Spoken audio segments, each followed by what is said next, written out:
Hello and welcome. This is a reading of Winnie the Pooh, the 1926 children's book by A. Milne. Chapter 1, in which we are introduced to Winnie the Pooh and some bees, and the stories begin. Here is Edward Bear, coming downstairs now, bump, bump, bump, on the back of his head behind Christopher Robin. It is, as far as he knows, the only way of coming downstairs. But sometimes he feels that there really is another way, if only he could stop bumping for a moment and think of it. And then he feels that perhaps there isn't. Anyhow, here he is at the bottom, and ready to be introduced to you. Winnie the Pooh. When I first heard his name, I said just as you are going to say, "But I thought he was a boy." "So did I," said Christopher Robin. "Then you can't call him Winnie?" "I don't." "But you said—" "He's Winnie their Pooh. I don't know what their means." "Ah, yes, now I do," I said quickly. "And I hope you do too, because it is all the explanation you are going to get. Sometimes Winnie the Pooh likes a game of some sort when he comes downstairs, and sometimes he likes to sit quietly in front of the fire and listen to a story. This evening—" "What about a story?" said Christopher Robin. "What about a story?" I said. "Could you very sweetly tell me Winnie the Pooh one?" "I suppose I could," I said. "What sort of stories does he like?" "About himself, because he's that sort of bear." "Oh, I see." "So could you, very sweetly?" "I'll try," I said. So I tried. Once upon a time, a very long time ago now, about last Friday, Winnie the Pooh lived in a forest, all by himself under the name of Sanders. "What does under the name mean?" asked Christopher Robin. "It means he had the name over the door in gold letters and lived under it." Winnie the Pooh wasn't quite sure, said Christopher Robin. "Now I am," said a growly voice. "Then I will go on," I said. One day, when he was out walking, he came to an open place in the middle of the forest, and in the middle of this place was a large oak tree, and from the top of the tree there came a loud buzzing noise. Winnie the Pooh sat down at the foot of the tree, put his head between his paws, and began to think. First of all, he said to himself, "The buzzing noise means something. You don't get a buzzing noise like that, just buzzing and buzzing, without its meaning something. If there's a buzzing noise, somebody's making a buzzing noise, and the only reason for making a buzzing noise that I know of is because you're a bee." Then he thought another long time and said, "And the only reason for being a bee that I know of is making honey." And then he got up and said, "And the only reason for making honey is so as I can eat it." So he began to climb the tree. He climbed, and he climbed, and he climbed, and as he climbed, he sang a little song to himself. It went like this: "Isn't it funny how a bear likes honey? Buzz, buzz, buzz. I wonder why he does." Then he climbed a little further, and a little further, and then just a little further. By that time, he had thought of another song. "It's a very funny thought that if bears were bees, they'd build their nests at the bottom of trees. And that being so, if the bees were bears, we should have to climb up all these stairs." He was getting rather tired by this time, so that is why he sang a complaining song. He was nearly there now, and if he just stood on that branch— crack! "Oh, help!" said Pooh, as he dropped 10 feet onto the branch below him. "If only I hadn't," he said, as he bounced 20 feet onto the next branch. "You see what I meant to do," he explained, as he turned head over heels and crashed onto another branch 30 feet below. "What I meant to do. Of course it was rather," he admitted, as he slithered very quickly through the next 6 branches. "It all comes, I suppose," he decided, as he said goodbye to the last branch and spun 3 times and flew gracefully into a gorse bush. "It all comes of liking honey so much. Oh, help!" He crawled out of the gorse bush, brushed the prickles from his nose, and began to think again. And the first person he thought of was Christopher Robin. "Was that me?" said Christopher Robin in an awed voice, hardly daring to believe it. "That was you." Christopher Robin said nothing, but his eyes got larger and larger, and his face got pinker and pinker. So Winnie the Pooh went round to his friend Christopher Robin, who lived behind a green door in another part of the forest. "Good morning, Christopher Robin," he said. "Good morning, Winnie the Pooh," said you. "I wonder if you got such a thing as a balloon about you?" "A balloon?" "Yes, I just said to myself coming along, I wonder if Christopher Robin has such a thing as a balloon about him. I just said it to myself thinking of balloons and wondering." "What do you want a balloon for?" you said. Winnie the Pooh looked around to see that nobody was listening, put his paw to his mouth, and said in a deep whisper, "Honey." "But you don't get honey with balloons." "I do," said Pooh. "Well, it just happened that you had been to a party the day before at the house of your friend Piglet, and you had balloons at the party. You had had a big green balloon, and one of Rabbit's relations had had a big blue one, and had left it behind, being really too young to go to a party at all. And so you had brought the green one and the blue one home with you." "Which one would you like?" you asked Pooh. He put his head between his paws and thought very carefully. "I like this one," he said. "When you go after honey with the balloon, the great thing is to not let the bees know you're coming. Now, if you have a green balloon, they might think you were only part of the tree and not notice you. And if you have a blue balloon, they might think you were only part of the sky and not notice you. And the question is, which is most likely?" "Wouldn't they notice you underneath the balloon?" you asked. "They might, or they might not," said Winnie the Pooh. "You never can tell with bees." He thought for a moment and said, "I shall try to look like a small black cloud. That will deceive them." "Then you had better have the blue balloon," you said, and so it was decided. Well, you both went out with the blue balloon, and you took your gun with you, just in case, as you always did, and Winnie the Pooh went to a very muddy place that he knew of, and rolled until he was black all over. And then, when the balloon was blown up as big as you and Pooh, you were both holding on to the string. You let go suddenly, and Pooh Bear floated gracefully up into the sky and stayed there, level with the top of the tree and about 20 feet away from it. "Hooray!" you shouted. "Is it fine?" shouted Winnie the Pooh down to you. "What do I look like?" "You look like a bear holding on to a balloon," you said. "Not," said Pooh anxiously, "not like a small black cloud in a blue sky?" "Not very much." "Ah, well, perhaps from up here it looks different. And as I say, you never can tell with bees." There was no wind to blow him nearer to the tree, so there he stayed. He could see the honey, he could smell the honey, but he couldn't quite reach the honey. After a little while, he called down to you.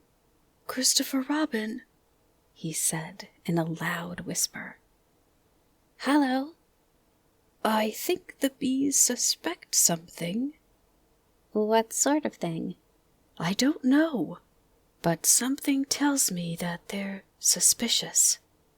"Perhaps they think that you're after their honey." "It may be that. You never can tell with bees." There was another little silence, and then he called down to you again.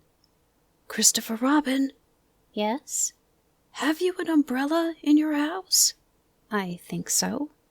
"I wish you would bring it out here and walk up and down with it, and look up at me every now and then, and say, 'Tut, tut, it looks like rain.' I think if you did that, it would help the deception which we are practicing on these bees. Well, you laughed to yourself. Silly old bear. But you didn't say it aloud, because you were so fond of him, and you went home for your umbrella. Oh, there you are, called down Winnie the Pooh, as soon as you got back to the tree. I was beginning to get anxious. I have discovered that the bees are now definitely suspicious. Shall I put my umbrella up? You said. Yes, but wait a moment. We must be practical. The important bee to deceive is the queen bee. Can you see which is the queen bee from down there? No. A pity. Well now, if you walk up and down with your umbrella saying, "Tut, tut, it looks like rain," I shall do what I can by singing a little cloud song, such as a cloud might sing. Go! So while you walked up and down and wondered if it would rain, Winnie the Pooh sang this song.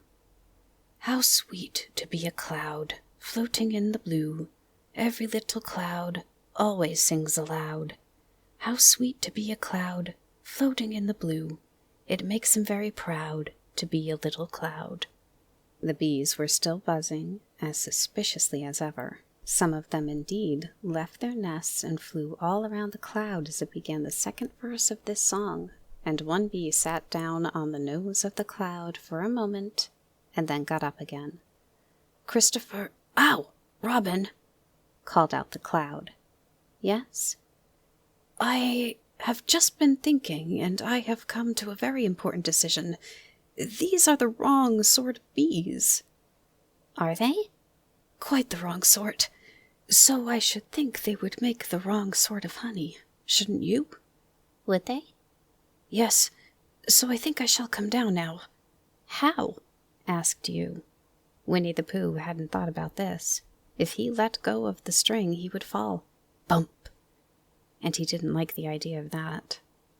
So he thought for a long time, and then he said, Christopher Robin, you must shoot the balloon with your gun. Have you got your gun? Of course I have, you said.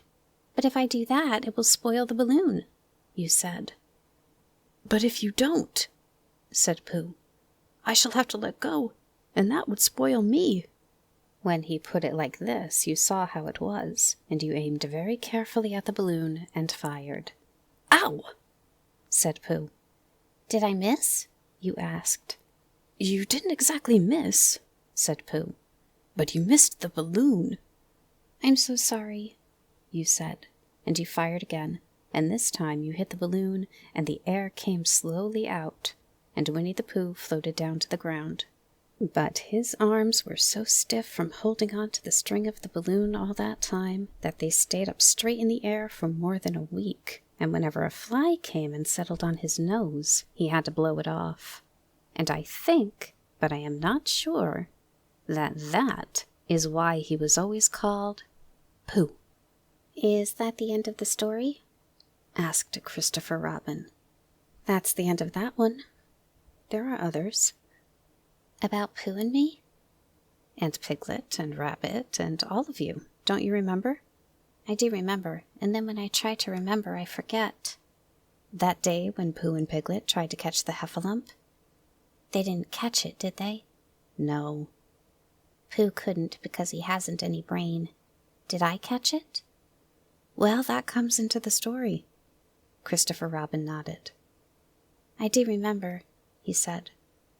Only Pooh doesn't very well, so that's why he likes having it told to him again. Because then it's a real story, and not just a remembering. That's just how I feel, I said. Christopher Robin gave a deep sigh, picked his bear up by the leg, and walked off to the door, trailing Pooh behind him. At the door, he turned and said, Coming to see me have my bath? I might, I said. I didn't hurt him when I shot him, did I? Not a bit. He nodded and went out, and in a moment I heard Winnie the Pooh bump, bump, bump, going up the stairs behind him. Chapter 2, in which Pooh goes visiting and gets into a tight spot. Edward Bear, known to his friends as Winnie the Pooh, or Pooh for short, was walking through the forest one day, humming proudly to himself. He had made up a little hum that very morning, and was doing his stoutness exercises in front of the glass. Tra-la-la, tra-la-la, as he stretched up as high as he could go. And then, tra-la-la, tra-la, oh help, la, as he tried to reach his toes. After breakfast, he had said it over and over to himself until he had learned it off by heart. And now he was humming it right through properly. It went like this: tra-la-la, tra-la-la, tra-la-la, tra-la-la, rum-tum, tiddly-um-tum, tiddle-iddle, tiddle-iddle, tiddle-iddle, tiddle-iddle, rum-tum-tum, tiddly-um. Well, he was humming this hum to himself and walking gaily along, wondering what everybody else was doing, and what it felt like being somebody else, when suddenly he came to a sandy bank, and in the bank was a large hole. "Aha!" said Pooh. "Rum-tum, tiddly-um-tum. If I know anything about anything, that hole means rabbit," he said. "And rabbit means company," he said. "And company means food and listening to me humming, and such like. Rum-tum-tum, tiddly-um." So he bent down, put his head into the hole, and called out, "Is anybody at home?" There was a sudden scuffling noise from inside the hole, and then silence. "What I said was, is anybody at home?" called out Pooh very loudly. "No," said a voice, and then added, "You needn't shout so loud. I heard you quite well the first time." "Bother," said Pooh. "Is there anybody here at all?" "Nobody." Winnie the Pooh took his head out of the hole and thought for a little, and he thought to himself, "There must be somebody there, because somebody must have said, 'Nobody.'"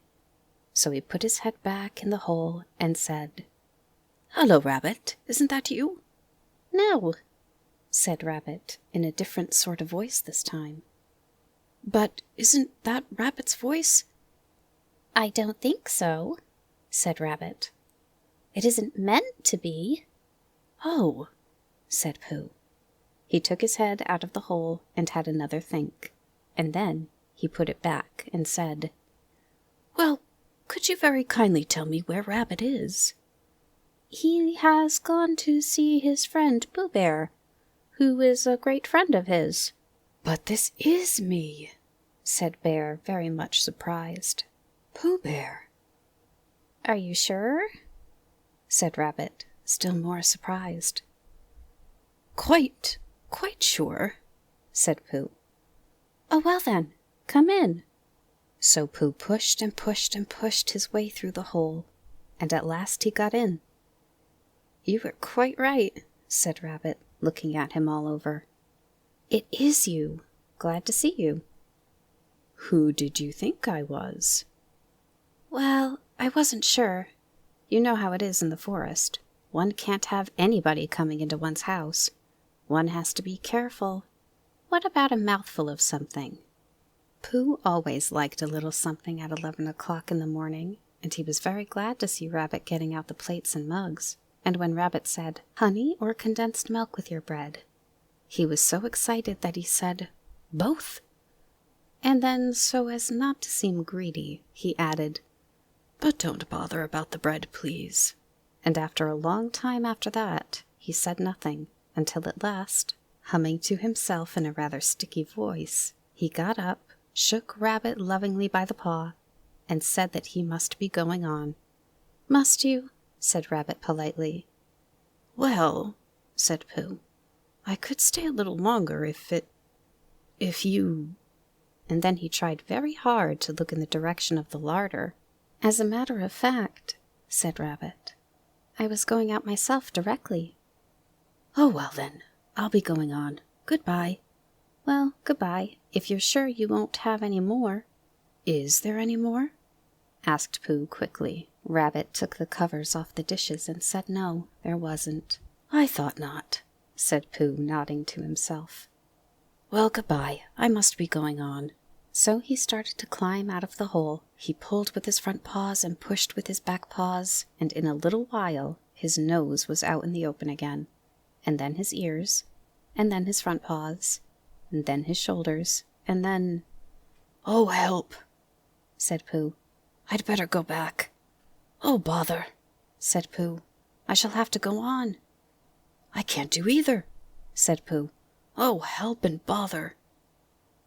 Now by this time, Rabbit wanted to go for a walk too, and finding the front door full, he went out by the back door and came round to Pooh and looked at him. "Hello, are you stuck?" he asked. No," said Pooh carelessly. "Just resting and thinking and humming to myself." "Here, give us a paw." Pooh Bear stretched out a paw, and Rabbit pulled and pulled and pulled. "Ow!" cried Pooh. "You're hurting." "The fact is," said Rabbit, "you're stuck." "It all comes," said Pooh crossly, "of not having front doors big enough." "It all comes," said Rabbit sternly, "of eating too much. I thought at the time," said Rabbit, "only I didn't like to say anything," said Rabbit. "That one of us was eating too much," said Rabbit. "And I knew it wasn't me," he said. "Well, well, I shall go and fetch Christopher Robin." Christopher Robin lived at the other end of the forest, and when he came back with Rabbit and saw the front half of Pooh, he said, "Silly old bear," in such a loving voice that everybody felt quite hopeful again. "I was just beginning to think," said Bear, sniffing slightly, "that Rabbit might never be able to use his front door again, and I should hate that," he said. "So should I," said Rabbit. "Use his front door again?" said Christopher Robin. "Of course he'll use his front door again." "Good," said Rabbit. "If we can't pull you out, Pooh, we might have to push you back." Rabbit scratched his whiskers thoughtfully and pointed out that when once Pooh was pushed back, he was back, and of course nobody was more glad to see Pooh than he was. Still, there it was. Some lived in trees and some lived underground, and... "You mean I'd never get out?" said Pooh. "I mean," said Rabbit, "that having got so far, it seems a pity to waste it." Christopher Robin nodded. "Then there's only one thing to be done," he said. "We shall have to wait for you to get thin again." "How long does getting thin take?" asked Pooh anxiously. "About a week, I should think." "But I can't stay here for a week." "You can stay here all right, silly old bear. It's getting you out which is so difficult." "We'll read to you," said Rabbit cheerfully. "And I hope it won't snow," he added. "And as I say, old fellow, you're taking up a good deal of room in my house. Do you mind if I use your back legs as a towel horse? Because, I mean, there they are, doing nothing, and it would be very convenient just to hang the towels on them." "A week," said Pooh gloomily. "What about meals?" "I'm afraid no meals," said Christopher Robin, "because of getting thin quicker, but we will read to you." Bear began to sigh, and then found he couldn't because he was so tightly stuck, and a tear rolled down his eye as he said, "Then would you read a sustaining book, such as would help and comfort a wedged bear in a great tightness?" So for a week, Christopher Robin read that sort of book at the north end of Pooh, and Rabbit hung his washing on the south end. And in between, Bear felt himself getting slenderer and slenderer. And at the end of the week, Christopher Robin said, "Now!" So he took hold of Pooh's front paws, and Rabbit took hold of Christopher Robin, and all Rabbit's friends and relations took hold of Rabbit, and they all pulled together. And for a long time, Pooh only said, "Ow!" and "Oh!" And then, all of a sudden, he said, "Pop!" just as if a cork were coming out of a bottle, and Christopher Robin and Rabbit and all Rabbit's friends and relations were head over heels backwards, and on top of them came Winnie the Pooh, free. So, with a nod of thanks to his friends, he went on with his walk through the forest, humming proudly to himself. But Christopher Robin looked after him lovingly, and said to himself, "Silly old bear." Chapter 3. in which Pooh and Piglet go hunting and nearly catch a woozle. The Piglet lived in a very grand house in the middle of a beech tree, and the beech tree was in the middle of the forest, and the Piglet lived in the middle of the house. Next to his house was a piece of broken board which had Trespassers W on it. When Christopher Robin asked the Piglet what it meant, he said it was his grandfather's name and had been in the family for a long time. Christopher Robin said, "You couldn't be called Trespassers W." And Piglet said, yes, you could, because his grandfather was, and it was short for Trespassers Will, which was short for Trespassers William, and his grandfather had had 2 names in case he lost one, Trespassers after an uncle and William after Trespassers. "I've got 2 names," said Christopher Robin carelessly. "Well, there you are. That proves it," said Piglet. One fine winter's day, when Piglet was brushing away the snow in front of his house, he happened to look up, and there was Winnie the Pooh. Pooh was walking round and round in a circle, thinking of something else, when Piglet called to him, and he went on walking. "Hello," said Piglet. "What are you doing?" "Hunting," said Pooh. "Hunting what?" "Tracking something," said Winnie the Pooh, very mysteriously. "Tracking what?" said Piglet, coming closer. "That's just what I ask myself. I ask myself what?" "What do you think you'll answer?" "I shall have to wait until I catch up with it," said Winnie the Pooh. "Now look there." He pointed to the ground in front of him. "What do you see there?" "Tracks," said Piglet. "Paw marks." He gave a little squeak of excitement. "Oh, Pooh, do you think it's a woozle?" "It may be," said Pooh. "Sometimes it is and sometimes it isn't. You never can tell with paw marks." With these few words he went on tracking, and Piglet, after watching him for a minute or 2, ran after him. Winnie the Pooh had come to a sudden stop, and was bending over the tracks in a puzzled sort of way. "What's the matter?" asked Piglet. "It's a very funny thing," said Bear. "But there seem to be 2 animals now. This, whatever it is, has been joined by another, whatever it is, and the 2 of them are now proceeding in company. Would you mind coming with me, Piglet, in case they turn out to be hostile animals?" Piglet scratched his ear in a nice sort of way, and said that he had nothing to do until Friday, and would be delighted to come, in case it really was a woozle. "You mean in case it really is 2 woozles," said Winnie the Pooh. And Piglet said that anyhow he had nothing to do until Friday, so off they went together. There was a small spinney of larch trees just here, and it seemed as if the 2 woozles, if that is what they were, had been going round this spinney, so round this spinney went Pooh and Piglet after them. Piglet passing the time by telling Pooh what his grandfather Trespassers W had done to remove stiffness after tracking, and how his grandfather Trespassers W had suffered in his later years from shortness of breath and other matters of interest, and Pooh wondering what a grandfather was like, and if perhaps this was 2 grandfathers they were after now, and, if so, whether he would be allowed to take one home and keep it, and what Christopher Robin would say. And still the tracks went on in front of them. Suddenly Winnie the Pooh stopped and pointed excitedly in front of him. "Look!" "What?" said Piglet with a jump, and then, to show that he hadn't been frightened, he jumped up and down once or twice more in an exercising sort of way. "The tracks," said Pooh. "A 3rd animal has joined the other 2.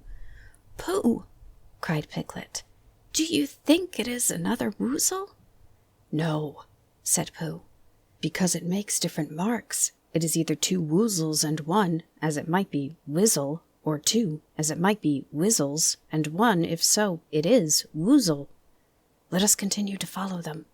So they went on, feeling just a little anxious now in case the 3 animals in front of them were of hostile intent, and Piglet wished very much that his grandfather T.W. were there instead of elsewhere, and Pooh thought how nice it would be if they met Christopher Robin suddenly, but quite accidentally, and only because he liked Christopher Robin so much. And then, All of a sudden, Winnie the Pooh stopped again and licked the tip of his nose in a cooling manner, for he was feeling more hot and anxious than ever in his life before. There were 4 animals in front of them. "Do you see, Piglet? Look at their tracks. 3, as it were, woozles, and 1, as it was, Whizzle. Another woozle has joined them." And so it seemed to be. There were the tracks crossing over each other here, getting muddled up with each other there, but quite plainly every now and then the tracks of 4 sets of paws. "I think," said Piglet, when he had licked the tip of his nose too, and found it brought very little comfort, "I think that I have just remembered something. I just remembered something that I forgot to do yesterday and shan't be able to do tomorrow, so I suppose I really ought to go back and do it now." "We'll do it this afternoon, and I'll come with you," said Pooh. "It isn't the sort of thing you can do in the afternoon," said Piglet quickly. "It is a very particular morning thing that has to be done in the morning, and, if possible, between the hours of— what would you say the time was?" "About 12, said Winnie the Pooh, looking at the sun. "Between, as I was saying, the hours of 12 and 12:05. So really, dear old Pooh, if you'll excuse me— What's that?" Pooh looked up at the sky, and then he heard the whistle again. He looked up into the branches of a big oak tree, and then he saw a friend of his. "It's Christopher Robin," he said. "Ah, then you'll be all right," said Piglet. "You'll be quite safe with him. Goodbye." And he trotted off home as quickly as he could, very glad to be out of all danger again. Christopher Robin came slowly down his tree. "Silly old bear," he said. "What were you doing? First you went round the spinney twice by yourself, and then Piglet ran after you, and you went around again together, and then you were just going round a 4th time." "Wait a moment," said Winnie the Pooh, holding up his paw. He sat down and thought in the most thoughtful way he could think. Then he fitted his paw into one of the tracks, and then he scratched his nose twice and stood up.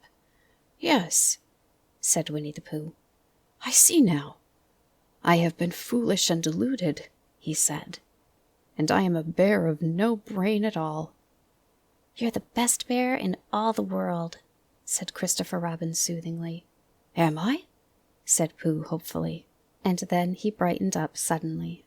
"Anyhow," he said, "it is nearly luncheon time." So he went home for it. Chapter 4, in which Eeyore loses a tail and Pooh finds one. The old grey donkey Eeyore stood by himself in a thistly corner of the forest, his front feet well apart, his head on one side, and thought about things. Sometimes he thought sadly to himself, "Why?" And sometimes he thought, "Wherefore?" And sometimes he thought, "Inasmuch of which?" And sometimes he didn't quite know what he was thinking about. So when Winnie the Pooh came stumping along, Eeyore was very glad to be able to stop thinking for a little in order to say, "How do you do?" in a gloomy manner to him. "And how are you?" said Winnie the Pooh. Eeyore shook his head from side to side. "Not very how," he said. "I don't seem to have felt at all how for a long time." "Dear, dear," said Pooh. "I'm sorry about that. Let's have a look at you." So Eeyore stood there, gazing sadly at the ground, and Winnie the Pooh walked all around him once. "Why, what has happened to your tail?" he said in surprise. "What has happened to it?" said Eeyore. "It isn't there." "Are you sure?" "Well, either a tail is there or it isn't there. You can't make a mistake about it, and yours isn't there." "Then what is?" "Nothing." "Let's have a look," said Eeyore, and he turned slowly round to the place where his tail had been a little while ago, and then, finding he could not catch it up, he turned around the other way until he came back to where he was at first, and then he put his head down and looked between his front legs, and at last he said with a long, sad sigh, "I believe you're right." Of course I'm right, said Pooh. That accounts for a good deal, said Eeyore gloomily. It explains everything. No wonder. You must have felt it somewhere, said Winnie the Pooh.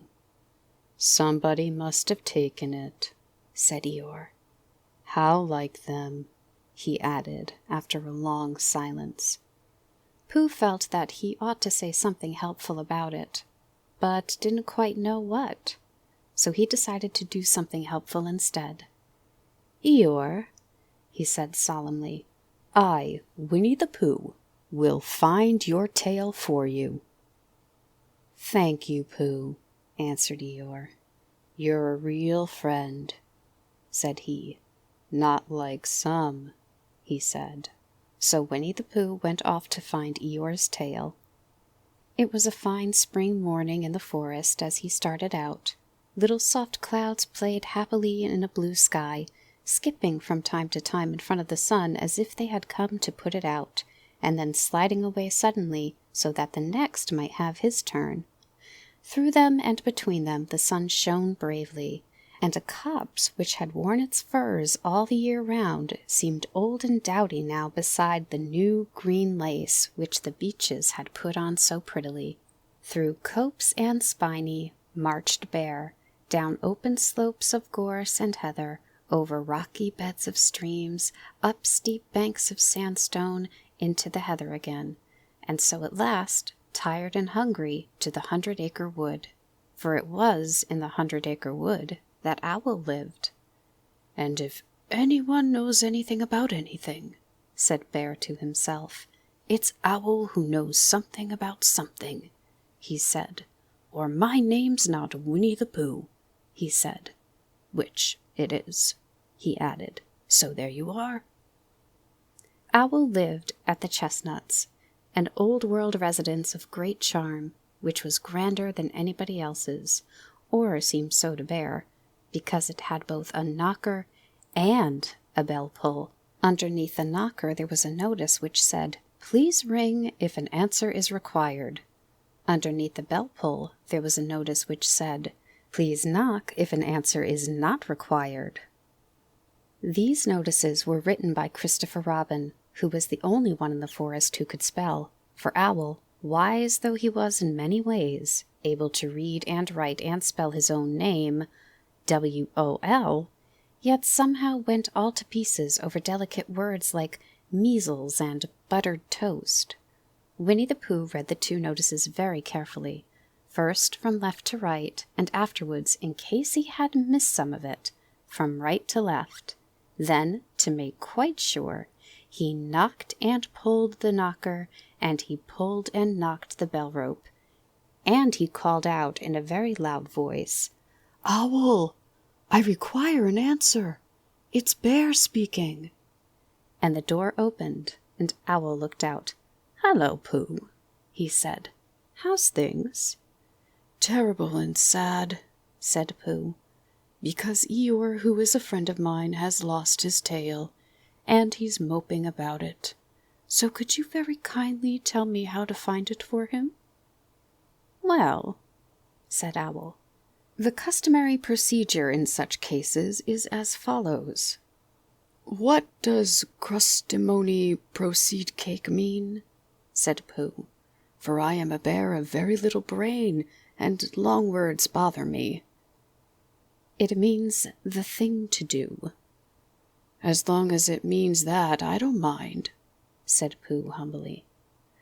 "The thing to do is as follows. First, issue a reward. Then—" "Just a moment," said Pooh, holding up his paw. "What do we do to this? What you were saying?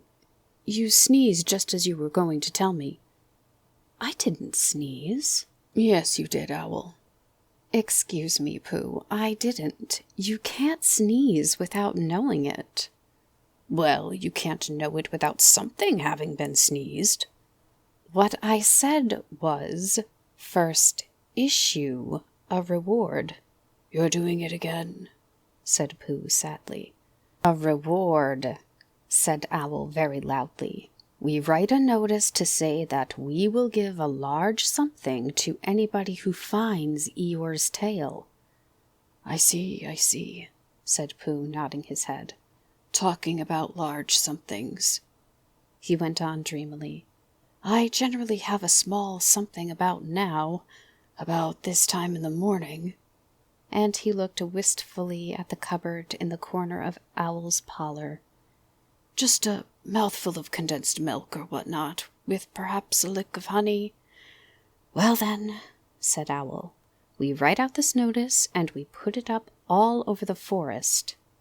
"A lick of honey," murmured Bear to himself. Or not, as the case may be." And he gave a deep sigh and tried very hard to listen to what Owl was saying. But Owl went on and on, using longer and longer words, until at last he came back to where he started, and he explained that the person to write out this notice was Christopher Robin. "It was he who wrote the ones on my front door for me. Did you see them, Pooh?"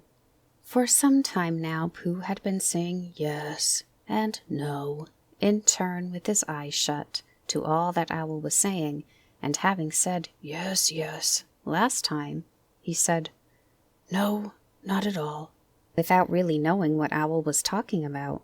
"Didn't you see them?" said Owl, a little surprised. "Come and look at them now."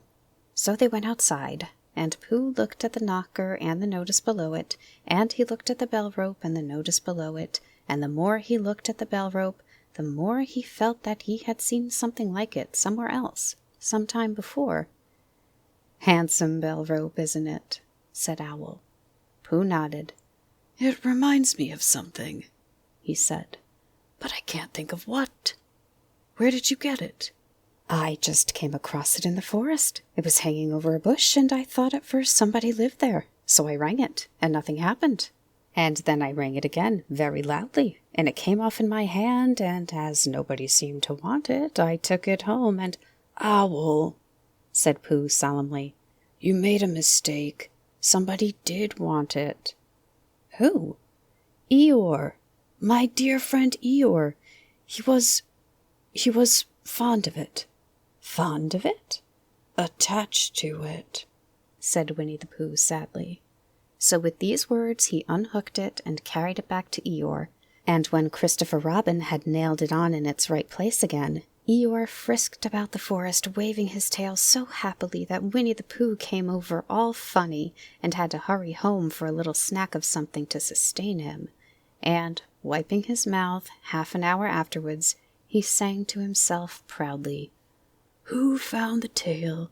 I," said Pooh, "at 2:45, only it was 11:15, really. I found the tail." Chapter 5, in which Piglet meets a heffalump. One day, when Christopher Robin and Winnie the Pooh and Piglet were all talking together, Christopher Robin finished the mouthful he was eating and said carelessly, "I saw a heffalump today, Piglet." "What was it doing?" asked Piglet. "Just lumping along," said Christopher Robin. "I don't think it saw me." "I saw one once," said Piglet. "At least I think I did," he said. "Only perhaps it wasn't." "So did I," said Pooh, wondering what a heffalump was like. "You don't often see them," said Christopher Robin carelessly. "Not now," said Piglet. "Not at this time of year," said Pooh. Then they all talked about something else until it was time for Pooh and Piglet to go home together. At first, as they stumped along the path which edged the 100-acre wood, they didn't say much to each other. But when they came to the stream and had helped each other across the stepping stones and were able to walk side by side again over the heather, they began to talk in a friendly way about this and that, and Piglet said, "If you see what I mean, Pooh." And Pooh said, "It's just what I think myself, Piglet." And Piglet said, "But on the other hand, Pooh, we must remember." And Pooh said, "Quite true, Piglet, although I had forgotten it for the moment." And then, just as they came to the 6 pine trees, Pooh looked around to see that nobody else was listening, and said in a very solemn voice, "Piglet, I have decided something. What have you decided, Pooh? I have decided to catch a heffalump. Pooh nodded his head several times as he said this, and waited for Piglet to say, "How?" or "Pooh, you couldn't," or something helpful of that sort. But Piglet said nothing. The fact was, Piglet was wishing that he had thought of it first. I shall do it, said Pooh after waiting a little longer, by means of a trap. And it must be a cunning trap, so you will have to help me, Piglet. "Pooh," said Piglet, feeling quite happy again now. I will. And then he said, How shall we do it? And Pooh said, That's just it. How? And then they sat down together to think it out. Pooh's first idea was that they should dig a very deep pit, and then the heffalump would come along and fall into the pit, and— Why? said Piglet. Why what? said Pooh. Why would he fall in? Pooh rubbed his nose with his paw and said that the heffalump might be walking along, humming a little song and looking up at the sky, wondering if it would rain, and so he wouldn't see the very deep pit until he was halfway down, when it would be too late. Piglet said that this was a very good trap, but supposing it were raining already?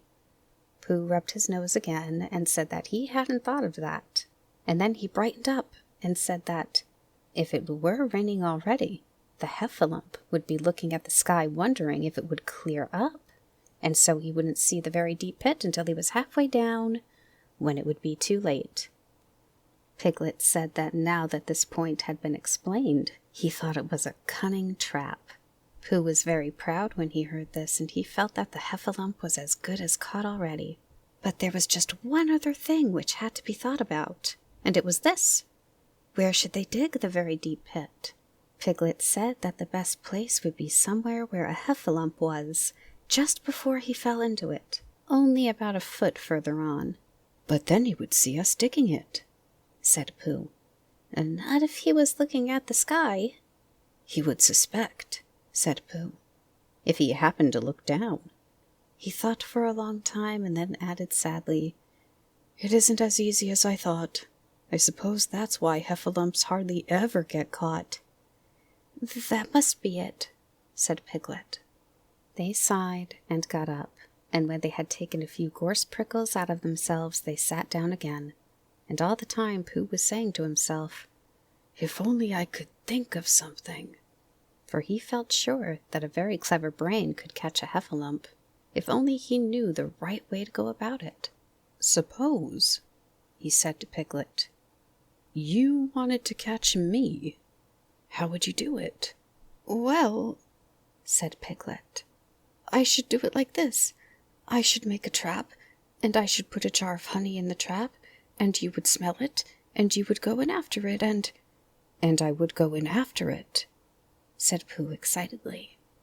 Only very carefully so as not to hurt myself, and I would get the jar of honey, and I should lick round the edges first of all, pretending that there wasn't any more, you know? And then I should walk away and think about it a little, and then I should come back and start licking in the middle of the jar, and then— Yes, well, never mind about that. There you would be, and there I should catch you. Now the first thing to think of is, what do heffalumps like? I should think acorns, shouldn't you? We'll get a lot of— I say, wake up, Pooh. Pooh, who had gone into a happy dream, woke up with a start and said that honey was a much more trappy thing than acorns. Piglet didn't think so, and they were just going to argue about it when Piglet remembered that if they put acorns in the trap, he would have to find the acorns, but if they put honey, then Pooh would have to give up some of his own honey. So he said, All right, honey then, just as Pooh remembered too, and was going to say, All right, acorns, honey, said Piglet to himself in a thoughtful way, as if it were now settled. I'll dig the pit while you go and get the honey. Very well, said Pooh, and he stumped off. As soon as he got home, he went to the larder, and he stood on a chair and took down a very large jar of honey from the top shelf. It had honey written on it, but just to make sure, he took off the paper cover and looked at it. and it looked just like honey. "But you never can tell," said Pooh. "I remember my uncle saying once that he had seen cheese just this color." So he put his tongue in and took a large lick. "Yes," he said, "it is. No doubt about that. And honey, I should say, right down to the bottom of the jar. Unless, of course," he said, "somebody put cheese in the bottom just for a joke. Perhaps I had better go a little further, just in case. In case heffalumps don't like cheese, same as me. Ah!" And he gave a deep sigh. "I was right. It is honey, right the way down." Having made certain of this, he took the jar back to Piglet, and Piglet looked up from the bottom of his very deep pit and said, "Got it?" And Pooh said, "Yes, but it isn't quite a full jar." and he threw it down to Piglet, and Piglet said, "No, it isn't. Is this all you've got left?" And Pooh said, "Yes," because it was. So Piglet put the jar at the bottom of the pit and climbed out, and they went home together. "Well, good night, Pooh," said Piglet, when they had got to Pooh's house. "And we meet at 6 o'clock tomorrow morning by the pine trees and see how many heffalumps we've got in our trap." 6 o'clock, Piglet. And have you got any string?" "No. Why do you need some string?" "To lead them home with." "Oh, I think heffalumps come if you whistle." "Some do and some don't. You never can tell with heffalumps. Well, good night." "Good night." And off Piglet trotted to his house, Trespassers W., while Pooh made his preparations for bed. Some hours later, just as the night was beginning to steal away, Pooh woke up suddenly with a sinking feeling. He had had that sinking feeling before, and he knew what it meant. He was hungry. So he went to the larder, and he stood on a chair and reached up to the top shelf and found nothing. "That's funny," he thought. "I know I had a jar of honey there, a full jar, full of honey, right up to the top, and it had honey written on it, so that I should know it was honey. That's very funny."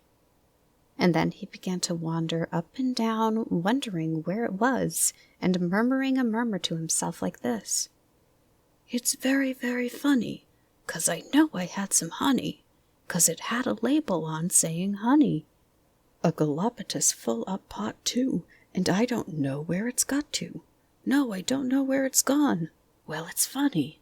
He had murmured this to himself 3 times in a singing sort of way, when suddenly he remembered. He had put it into the cunning trap to catch the heffalump. "Bother," said Pooh. "It all comes of trying to be kind to heffalumps." And he got back into bed. But he couldn't sleep. The more he tried to sleep, the more he couldn't. He tried counting sheep, which is sometimes a good way of getting to sleep. And, as that was no good, he tried counting heffalumps, and that was worse, because every heffalump that he counted was making straight for a pot of Pooh's honey and eating it all. For some minutes he lay there miserably, but when the 587th heffalump was licking its jaws and saying to itself, "Very good honey, this. I don't know when I've tasted better," Pooh could bear it no longer. He jumped out of bed, he ran out of the house, and he ran straight to the 6 pine trees. The sun was still in bed, but there was a lightness in the sky over the 100-acre wood, which seemed to show that it was waking up and would soon be kicking off the clothes. In the half-light, the pine trees looked cold and lonely, and the very deep pit seemed deeper than it was, and Pooh's jar of honey at the bottom was something mysterious, a shape and no more. But as he got nearer to it, his nose told him that it was indeed honey, and his tongue came out and began to polish up his mouth ready for it. "Bother," said Pooh as he got his nose inside the jar. "A heffalump has been eating it." And then he thought a little and said, "Oh, no, I did. I forgot." Indeed, he had eaten most of it. But there was a little left at the very bottom of the jar, and he pushed his head right in and began to lick. By and by, Piglet woke up. As soon as he woke, he said to himself, "Oh!" Then he said bravely, "Yes," and then still more bravely, "Quite so." But he didn't feel very brave, for the word which was really jittering about in his brain was heffalumps. What was a heffalump like? Was it fierce? Did it come when you whistled? And how did it come? Was it fond of pigs at all? If it was fond of pigs, did it make any difference what sort of pig? Supposing it was fierce with pigs, would it make any difference if the pig had a grandfather called Trespassers William? He didn't know the answer to any of these questions, and he was going to see his first heffalump in about an hour from now. Of course, Pooh would be with him, and it was much more friendly with two. But suppose heffalumps were very fierce with pigs and bears? Wouldn't it be better to pretend that he had a headache and couldn't go up to the 6 pine trees this morning? But then suppose that it was a very fine day, and there was no heffalump in the trap. Here he would be, in bed all morning, simply wasting his time for nothing. What should he do? And then he had a clever idea. He would go up very quietly to the 6 pine trees now, peep very cautiously into the trap and see if there was a heffalump there. And if there was, he would go back to bed, and if there wasn't, he wouldn't. So off he went. At first he thought that there wouldn't be a heffalump in the trap, and then he thought that there would, and as he got nearer and nearer, he was sure that there would, because he could hear it, heffalumping about like anything. "Oh, dear! Oh, dear! Oh, dear!" said Piglet to himself, and he wanted to run away, but somehow, having got so near, he felt that he must just see what a heffalump was like. So he crept to the side of the trap and looked in. And all the time, Winnie the Pooh had been trying to get the honey jar off of his head. The more he shook it, the more tightly it stuck. "Bother," he said inside the jar, and "Oh, help," and mostly "Ow." And he tried bumping it against things, but as he couldn't see what he was bumping it against, it didn't help him. And he tried to climb out of the trap, but as he could see nothing but jar, and not much of that, he couldn't find his way. So at last he lifted up his head, jar and all, and made a loud roaring noise of sadness and despair. And it was at that moment that Piglet looked down. "Help! Help!" cried Piglet. "A heffalump! A horrible heffalump!" And he scampered off as hard as he could, still crying out, "Help! Help! A horrible heffalump! Huff! Huff! A hellable horrolump! Hole! Hole! A hoffable hefferump!" And he didn't stop crying and scampering until he got to Christopher Robin's house. "Whatever's the matter, Piglet?" said Christopher Robin, who was just getting up. "Heff," said Piglet, breathing so hard that he could hardly speak. "A heffalump." "Where?"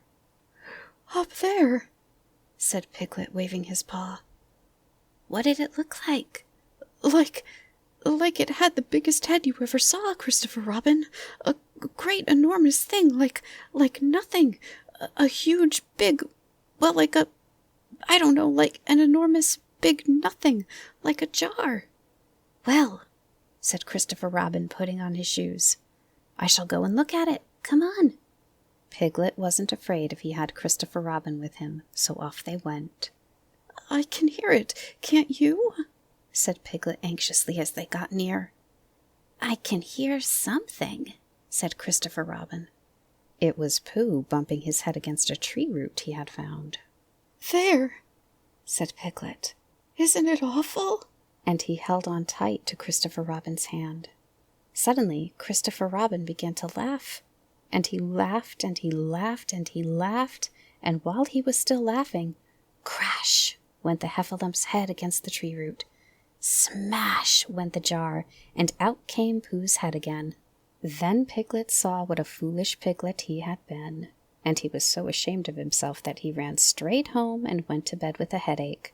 But Christopher Robin and Pooh went home to breakfast together. Oh, Bear, said Christopher Robin, how I do love you. So do I, said Pooh. Chapter 6, in which Eeyore has a birthday and gets 2 presents. Eeyore, the old grey donkey, stood by the side of the stream and looked at himself in the water. Pathetic, he said. That's what it is. Pathetic.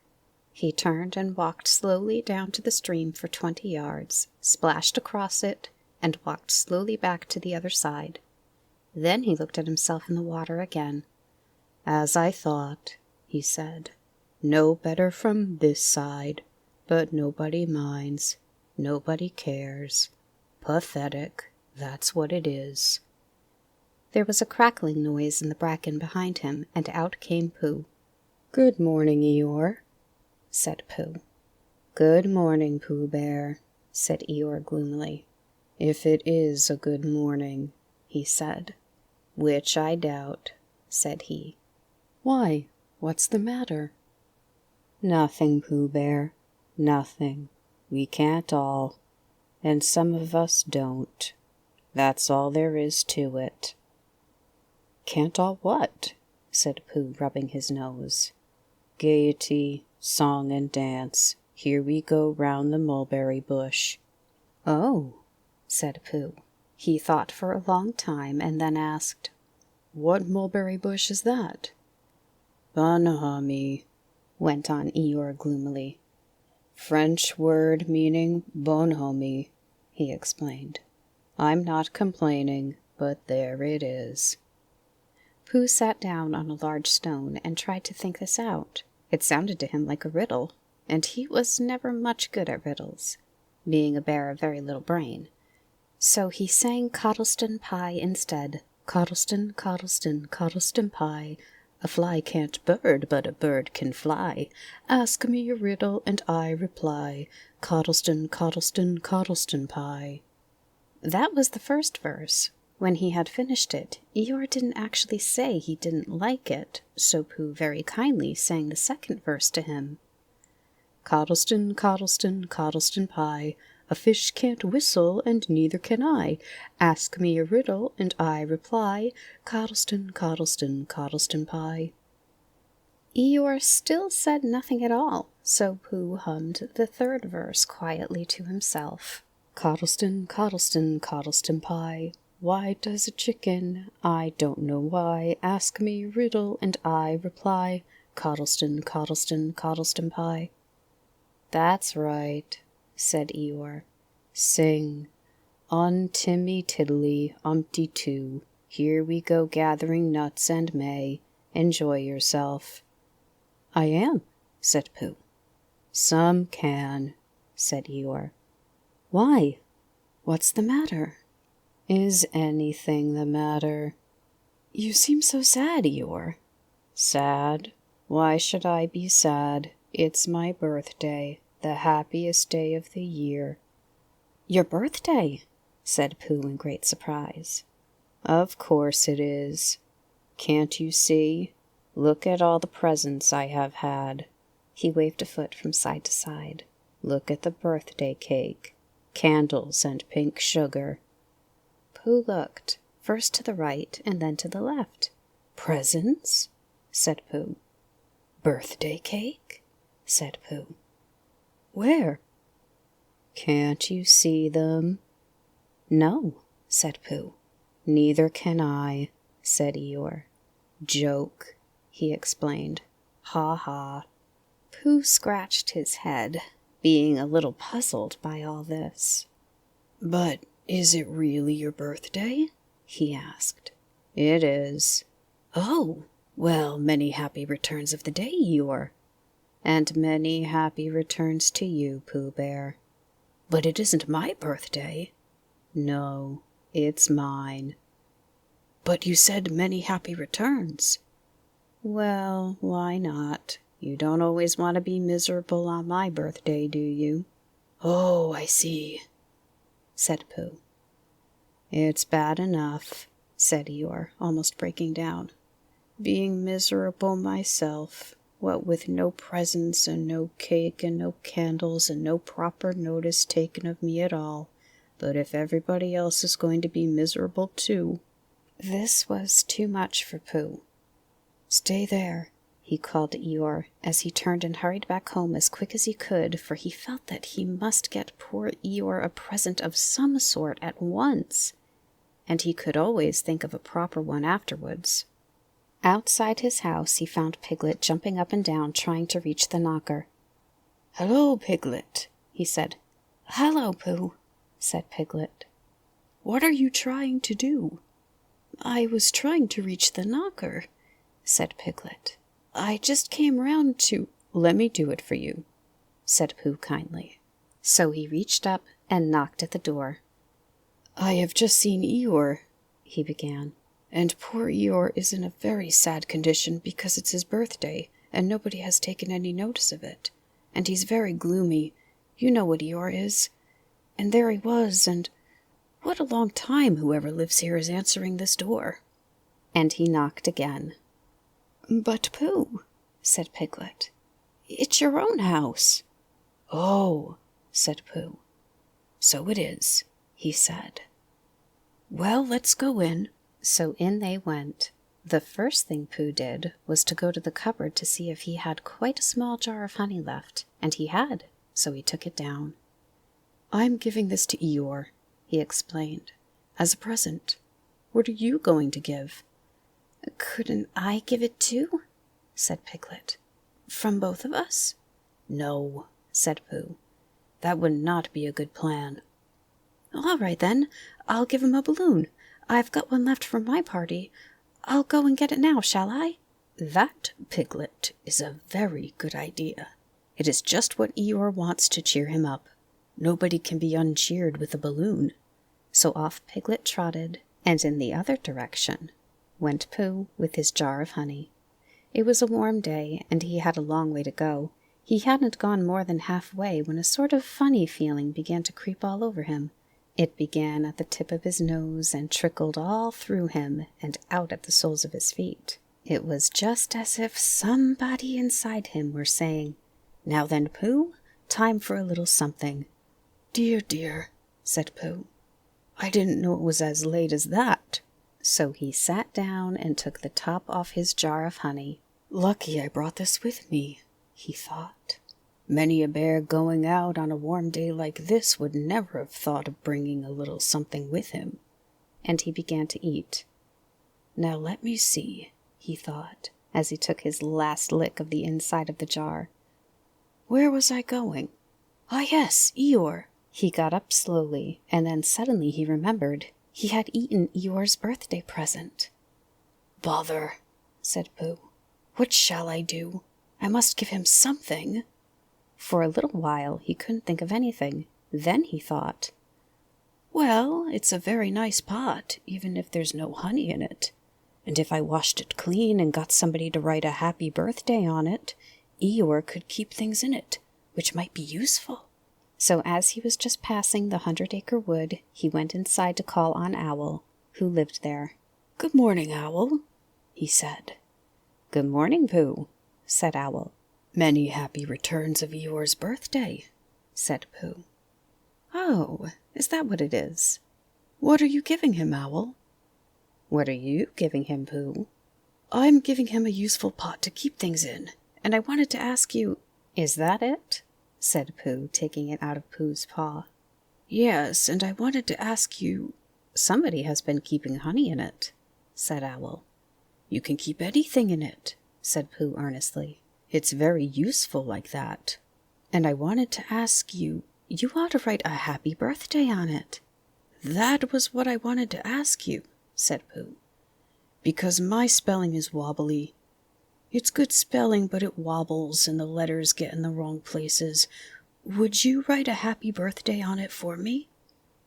"It's a nice pot," said Owl, looking at it all round. "Couldn't I give it too, from both of us?" "No," said Pooh. "That would not be a good plan. Now I'll just wash it first, and then you can write on it." Well, he washed the pot out and dried it, while Owl licked the end of his pencil and wondered how to spell birthday. "Can you read, Pooh?" he asked a little anxiously. "There's a notice about knocking and ringing outside my door which Christopher Robin wrote. Can you read it?" "Christopher Robin told me what it said, and then I could." "Well, I'll tell you what this says, and then you'll be able to." So Owl wrote, and this is what he wrote. Pooh looked on admiringly. "I'm just saying a happy birthday," said Owl carelessly. "It's a nice long one," said Pooh, very much impressed by it. "Well, actually, of course, I'm saying a very happy birthday with love from Pooh. Naturally, it takes a good deal of pencil to say a long thing like that." "Oh, I see," said Pooh. While all of this was happening, Piglet had gone back to his own house to get Eeyore's balloon. He held it very tightly against himself so that it shouldn't blow away, and he ran as fast as he could so as to get to Eeyore before Pooh did, for he thought that he would like to be the first one to give a present, just as if he had thought of it without being told by anybody. And running along and thinking how pleased Eeyore would be, he didn't look where he was going, and all of a sudden he put his foot in a rabbit hole and fell flat on his face. Bang! Piglet lay there, wondering what had happened. At first he thought that the whole world had blown up, and then he thought that perhaps only the forest part of it had, and then he had thought that perhaps only he had, and he was now alone in the moon or somewhere, and would never see Christopher Robin or Pooh or Eeyore again. And then he thought, "Well, even if I'm in the moon, I needn't be face downward all the time." So he got cautiously up and looked about him. He was still in the forest. "Well, that's funny," he thought. "I wonder what that bang was. I couldn't have made such a noise just falling down. And where's my balloon? And what's that small piece of damp rag doing?" It was the balloon. "Oh, dear," said Piglet. "Oh, dear, oh, dearie, dearie, dear. Well, it's too late now. I can't go back, and I haven't another balloon, and perhaps Eeyore doesn't like balloons so very much." So he trotted on, rather sadly now, and down he came to the side of the stream where Eeyore was, and called out to him. "Good morning, Eeyore," shouted Piglet. "Good morning, little Piglet," said Eeyore. "If it is a good morning," he said. "Which I doubt," said he. "Not that it matters," he said. "Many happy returns of the day," said Piglet, having now got closer. Eeyore stopped looking at himself in the stream and turned to stare at Piglet. "Just say that again," he said. Wait a moment." Balancing on 3 legs, he began to bring his 4th leg very cautiously up to his ear. "I did this yesterday," he explained, as he fell down for the 3rd time. "It's quite easy. It's so as I can hear better. There, that's done it. Now then, what were you saying?" He pushed his ear forward with his hoof. "Many happy returns of the day," said Piglet again. "Meaning me?" "Of course, Eeyore."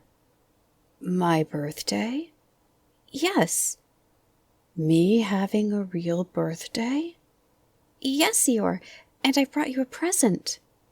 Eeyore took down his right hoof from his right ear, turned round, and with great difficulty put up his left hoof. "I must have that in the other ear," he said. "Now then." "A present," said Piglet very loudly. "Meaning me again?" "Yes." "My birthday still?" "Of course, Eeyore." "Me going on having a real birthday?" "Yes, Eeyore, and I brought you a balloon." "Balloon?" said Eeyore. "You did say balloon? One of those big colored things you blow up? Gaiety, song, and dance? Here we are, and there we are?" "Yes, but I'm very sorry, Eeyore, but when I was running along to bring it to you, I fell down." "Dear, dear, how unlucky. You ran too fast, I expect. You didn't hurt yourself, little Piglet?" "No, but oh, Eeyore, I burst the balloon. There was a very long silence. My balloon? Said Eeyore at last. Piglet nodded. My birthday balloon? Yes, Eeyore, said Piglet, sniffing a little.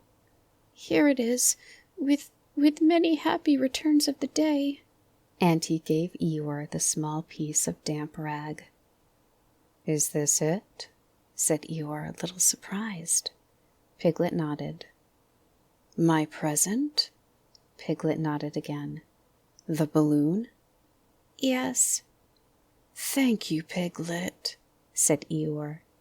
You don't mind me asking, he went on, but what color was this balloon when it was a balloon?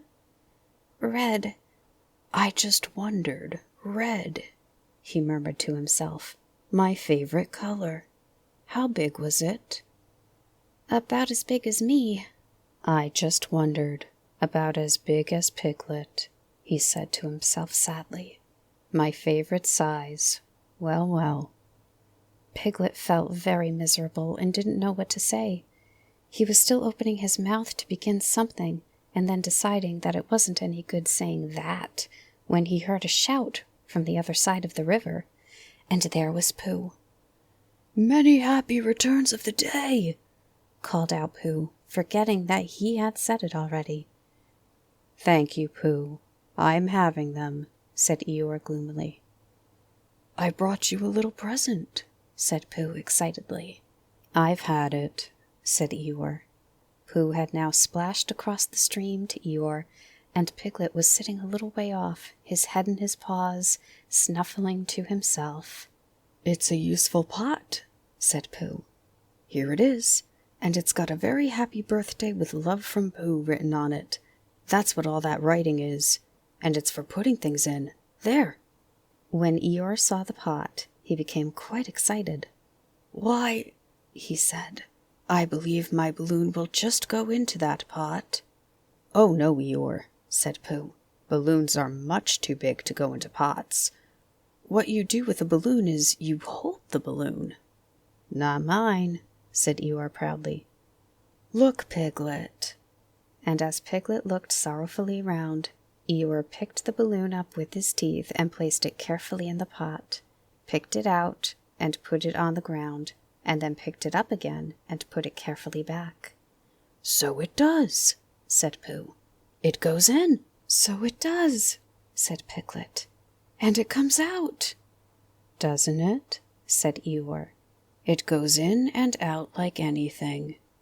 I'm very glad, said Pooh happily, that I thought of giving you a useful pot to put things in. I'm very glad, said Piglet happily, that I thought of giving you something to put in a useful pot. But Eeyore wasn't listening. He was taking the balloon out and putting it back again, as happy as he could be. And didn't I give him anything? Asked Christopher Robin sadly. Of course you did, I said. You gave him, don't you remember, a little... I gave him a box of paints to paint things with. That was it. Why didn't I give it to him in the morning? You were so busy getting his party ready for him. He had a cake with icing on the top and 3 candles and his name in pink sugar and... Yes, I remember, said Christopher Robin. Chapter 7, in which Kanga and Baby Roo come to the forest and Piglet has a bath. Nobody seemed to know where they came from, but there they were in the forest, Kanga and Baby Roo. When Pooh asked Christopher Robin, "How did they come here?"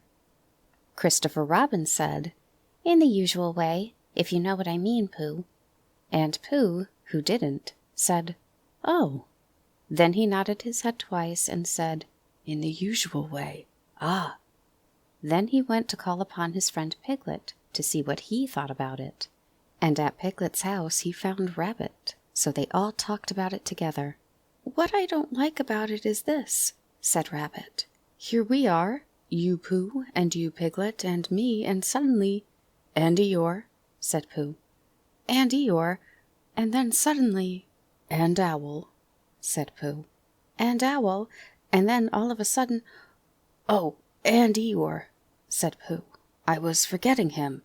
"Here we are," said Rabbit very slowly and carefully, "all of us, and then suddenly we wake up one morning, and what do we find?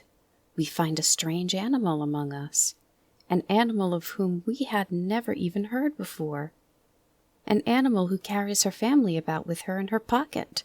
Suppose I carried my family about with me in my pocket. How many pockets should I want?" 16, said Piglet. 17, isn't it? Said Rabbit. And one more for a handkerchief. That's 18. 18 pockets in one suit. I haven't time. There was a long and thoughtful silence, and then Pooh, who had been frowning very hard for some minutes, said, "I make it 15. "What?" said Rabbit. "Your family." "What about them?" Pooh rubbed his nose and said that he thought Rabbit had been talking about his family. "Did I?" said Rabbit carelessly. "Yes, you said—" "Never mind, Pooh," said Piglet impatiently. "The question is, what are we to do about Kanga?" "Oh, I see." "The best way," said Rabbit, "would be this. The best way would be to steal Baby Roo and hide him, and then when Kanga says, 'Where is Baby Roo?' we say, 'Aha!'" "Aha!" said Pooh, practicing. "Aha! Aha!" "Of course." And he went on, "We could say aha even if we hadn't stolen Baby Roo." "Pooh," said Rabbit kindly, "you haven't any brain." "I know," said Pooh humbly. "We say aha so that Kanga knows that we know where Baby Roo is. Aha means, 'We'll tell you where Baby Roo is if you promise to go away from the forest and never come back.' Now don't talk while I think." Pooh went into a corner and tried saying aha in that sort of voice. Sometimes it seemed to him that it did mean what Rabbit said, and sometimes it seemed to him that it didn't. "I suppose it's just practice," he thought. "I wonder if Kanga will have to practice too, so as to understand it." "There's just one thing," said Piglet, fidgeting a bit. "I was talking to Christopher Robin, and he said that a Kanga was generally regarded as one of the fiercer animals. I am not afraid of fierce animals in the ordinary way, but it is well known that if one of the fiercer animals is deprived of its young, it becomes as fierce as 2 of the fiercer animals, in which case, aha is perhaps a foolish thing to say." "Piglet," said Rabbit, taking out a pencil and licking the end of it, "you haven't any pluck." "It is hard to be brave," said Piglet, sniffing slightly, "when you're a very small animal." Rabbit, who had begun to write very busily, looked up and said, "It is because you are a very small animal that you will be useful in the adventure before us." Piglet was so excited at the idea of being useful that he forgot to be frightened any more, and when Rabbit went on to say that Kangas were only fierce during the winter months, being at other times of an affectionate disposition, he could hardly sit still. He was so eager to begin being useful at once. "What about me?" said Pooh sadly. "I suppose I shan't be useful?" "Never mind, Pooh," said Piglet comfortingly. "Another time, perhaps." "Without Pooh," said Rabbit solemnly as he sharpened his pencil, "the adventure would be impossible." "Oh," said Piglet, and tried not to look disappointed. But Pooh went into a corner of the room and said proudly to himself, "Impossible without me. That sort of bear." "Now listen, all of you," said Rabbit when he had finished writing, and Pooh and Piglet sat listening very eagerly, with their mouths open. This is what Rabbit read out loud. "Plan to capture Baby Roo. 1. General remarks. Kanga runs faster than any of us, even me. 2. More general remarks. Kanga never takes her eyes off Baby Roo, except when he's safely buttoned up in her pocket. 3. Therefore, if we are to capture Baby Roo, We must get a long start, because Kanga runs faster than any of us, even me. C1. 4. A thought. If Roo had jumped out of Kanga's pocket and Piglet jumped in, Kanga wouldn't know the difference, because Piglet is a very small animal. 5. Like Roo. 6. But Kanga would have to be looking the other way first, so as not to see Piglet jumping in. 7. C2. 8. Another thought. But if Pooh was talking to her very excitedly, she might look the other way for a moment. 9. And then I could run away with Roo. 10. Quickly. 11. And Kanga wouldn't discover the difference until afterwards. Well, Rabbit read this out proudly, and for a little while after he read it, nobody said anything. And then Piglet, who had been opening and shutting his mouth without making any noise, managed to say very huskily, "And afterwards?" "How do you mean?" "When Kanga does discover the difference." "Then we all say, 'Aha!'" "All 3 of us?" "Yes." "Oh, why, what's the trouble, Piglet?" "Nothing, as long as we all 3 say it. As long as we all 3 say it," said Piglet. "I don't mind," he said. "But I shouldn't care to say 'aha' by myself. It wouldn't sound nearly so well. By the way," he said, "you are quite sure about what you said about the winter months?" "Yes, only being fierce in the winter months." "Oh, yes, that's all right. Well, Pooh, you see what you have to do?" "No," said Pooh Bear. "Not yet," he said. "What do I do?" "Well, you just have to talk very hard to Kanga, so as she doesn't notice anything." "Oh, what about?" "Anything you like." "You mean like telling her a little bit of poetry or something?" "That's it," said Rabbit. "Splendid. Now come along." So they all went out to look for Kanga. Kanga and Roo were spending a quiet afternoon in a sandy part of the forest. Baby Roo was practicing very small jumps in the sand and falling down mouse holes and climbing out of them. And Kanga was fidgeting about and saying, "Just one more jump, dear, and then we must go home." And at that moment, who should come stumping up the hill but Pooh. "Good afternoon, Kanga." "Good afternoon, Pooh." "Look at me jumping," squeaked Roo, and fell into another mouse hole. "Hello, Roo, my little fellow." "We're just going home," said Kanga. "Good afternoon, Rabbit. Good afternoon, Piglet."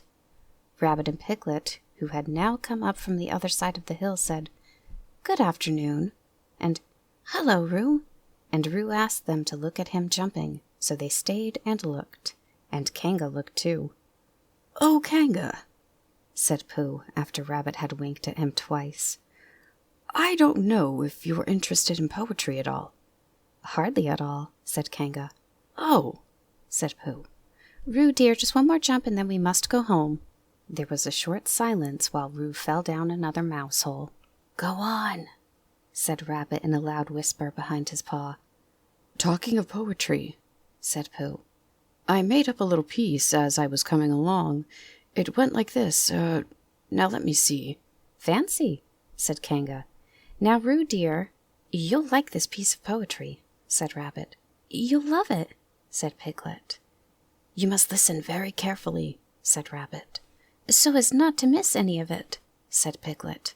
"Oh, yes," said Kanga, but she still looked at Baby Roo. "How did it go, Pooh?" said Rabbit. Pooh gave a little cough and began. "Lines written by a bear of very little brain. On Monday when the sun is hot, I wonder to myself a lot. Now it is true, or is it not, that what is which and which is what? On Tuesday when it hails and snows, the feeling on me grows and grows, that hardly anybody knows if those are these or these are those. On Wednesday when the sky is blue and I have nothing else to do, I sometimes wonder if it's true that who is what and what is who. On Thursday when it starts to freeze and hoar-frost twinkles on the trees, how very readily one sees that these are whose but whose are these. On Friday—" "Yes, it is, isn't it?" said Kanga, not waiting to hear what happened on Friday. Just one more jump, Roo dear, and then we really must be going." Rabbit gave Pooh a hurrying sort of nudge. "Talking of poetry," said Pooh quickly, "have you ever noticed that tree right over there?" "Where?" said Kanga. "Now, Roo." "Right over there," said Pooh, pointing behind Kanga's back. "No," said Kanga. "Now jump in, Roo dear, and we'll go home." "You ought to look at that tree right over there," said Rabbit. "Shall I lift you in, Roo?" And he picked up Roo in his paws. "I can see a bird in it from here," said Pooh. "Or is it a fish?" "You ought to see that bird from here," said Rabbit, "unless it's a fish." "It isn't a fish, it's a bird," said Piglet. "So it is," said Rabbit. "Is it a starling or a blackbird?" said Pooh. "That's the whole question," said Rabbit. "Is it a blackbird or a starling?" And then at last Kanga did turn her head to look, and the moment her head turned, Rabbit said in a loud voice, "In you go, Roo!" And in jumped Piglet into Kanga's pocket, and off scampered Rabbit with Roo in his paws as fast as he could go. "Why, where's Rabbit?" said Kanga, turning round again. "Are you all right, Roo dear?" Piglet made a squeaky Roo noise from the bottom of Kanga's pocket. "Rabbit had to go away," said Pooh. "I think he thought of something he had to go and see about suddenly." "And Piglet?" "I think Piglet thought of something at the same time suddenly." "Well, we must be getting home," said Kanga. "Goodbye, Pooh." And in 3 large jumps she was gone. Pooh looked after her as she went. "I wish I could jump like that," he thought. "Some can and some can't. That's how it is." But there were moments when Piglet wished that Kanga couldn't. Often when he had a long walk home through the forest, he had wished that he were a bird. But now he thought jerkingly to himself, at the bottom of Kanga's pocket, "If this is flying, I shall never really take to it." And as he went up in the air, he said, "Ooh!" As he came down, he said, "Ow!" And he was saying, "Ooh, ow, ooh, ow, ooh, ow," all the way to Kanga's house. Of course, as soon as Kanga unbuttoned her pocket, she saw what had happened. Just for a moment she thought she was frightened, but then she knew she wasn't, for she felt quite sure that Christopher Robin would never let any harm happen to Roo. So she said to herself, "If they are having a joke with me, I will have a joke with them. Now, Roo dear," she said as she took Piglet out of her pocket, "bedtime." "Aha!" said Piglet as well as he could after his terrifying journey. But it wasn't a very good aha, and Kanga didn't seem to understand what it meant. "Bath first," said Kanga in a cheerful voice. "Aha!" said Piglet again, looking round anxiously for the others. But the others weren't there. Rabbit was playing with Baby Roo in his own house and feeling more fond of him every minute, and Pooh, who had decided to be a Kanga, was still at the sandy place on the top of the forest, practicing jumps. "I am not at all sure," said Kanga in a thoughtful voice, "that it wouldn't be a good idea to have a cold bath this evening. Would you like that, Roo dear?" Piglet, who had never really been fond of baths, shuddered a long, indignant shudder, and said in as brave a voice as he could, "Kanga, I see that the time has come to speak plainly." "Funny little Roo," said Kanga as she got the bath water ready. "I am not Roo," said Piglet loudly. "I am Piglet." "Yes, dear, yes," said Kanga soothingly, and imitating Piglet's voice, too. "So clever of him," she went on as she took a large bar of yellow soap out of the cupboard. "What will he be doing next?" "Can't you see?" shouted Piglet. "Haven't you got eyes? Look at me." "I am looking, Roo dear," said Kanga rather severely. "And you know what I told you yesterday about making faces. If you go on making faces like Piglet's, you will grow up to look like Piglet, and then think how very sorry you'll be. Now then, into the bath, and don't let me have to speak to you about it again." Before he knew where he was, Piglet was in the bath, and Kanga was scrubbing him firmly with a large lathery flannel. "Ow!" cried Piglet. "Let me out! I'm Piglet!" "Don't open your mouth, dear, or the soap goes in," said Kanga. "There, what did I tell you?" You did it on purpose, sputtered Piglet as soon as he could speak again, and then accidentally had another mouthful of lathery flannel. That's right, dear, don't say anything, said Kanga, and in another minute Piglet was out of the bath and being rubbed dry with a towel. Now, said Kanga, there's your medicine, and then bed. What medicine? Said Piglet. To make you grow big and strong, dear. You don't want to grow up small and weak like Piglet, do you? Well then. At that moment there was a knock at the door. Come in, said Kanga, and in came Christopher Robin. Christopher Robin! Christopher Robin! Cried Piglet. Tell Kanga who I am. She keeps saying I'm Roo. I'm not Roo, am I?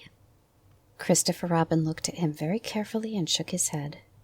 You can't be Roo, he said, because I've just seen Roo playing in Rabbit's house. Well, said Kanga, fancy that. Fancy my making a mistake like that.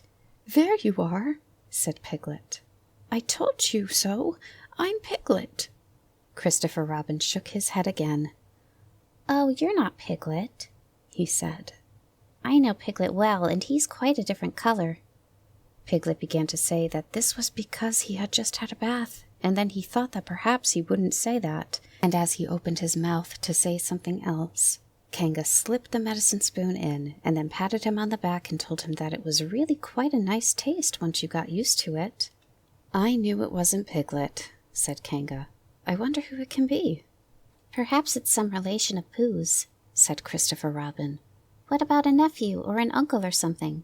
Kanga agreed that this was probably what it was, and said that they would have to call it by some name. I shall call it Pootle, said Christopher Robin. Henry Pootle for short. And just when it was decided, Henry Poodle wriggled out of Kanga's arms and jumped to the ground. To his great joy, Christopher Robin had left the door open. Never had Henry Poodle Piglet run so fast as he ran then, and he didn't stop running until he had got quite close to his house. But when he had 100 yards away, he stopped running and rolled to rest on the way home, so as to get his own nice comfortable color again. So Kanga and Roo stayed in the forest, and every Tuesday Roo spent the day with his great friend Rabbit, and every Tuesday Kanga spent the day with her great friend Pooh, teaching him to jump, and every Tuesday Piglet spent the day with his great friend Christopher Robin. So they were all happy again. Chapter 8, in which Christopher Robin leads an expedition to the North Pole. One fine day, Pooh had stumped up to the top of the forest to see if his friend Christopher Robin was interested in bears at all. At breakfast that morning, a simple meal of marmalade spread lightly over a honeycomb or two, he had suddenly thought of a new song. It began like this: Sing ho for the life of a bear. When he had got as far as this, he scratched his head and thought to himself, that was a very good start for a song, but what about the second line? He tried singing ho 2 or 3 times, but it didn't seem to help. Perhaps it would be better, he thought, if I sang high for the life of a bear. So he sang it, but it wasn't.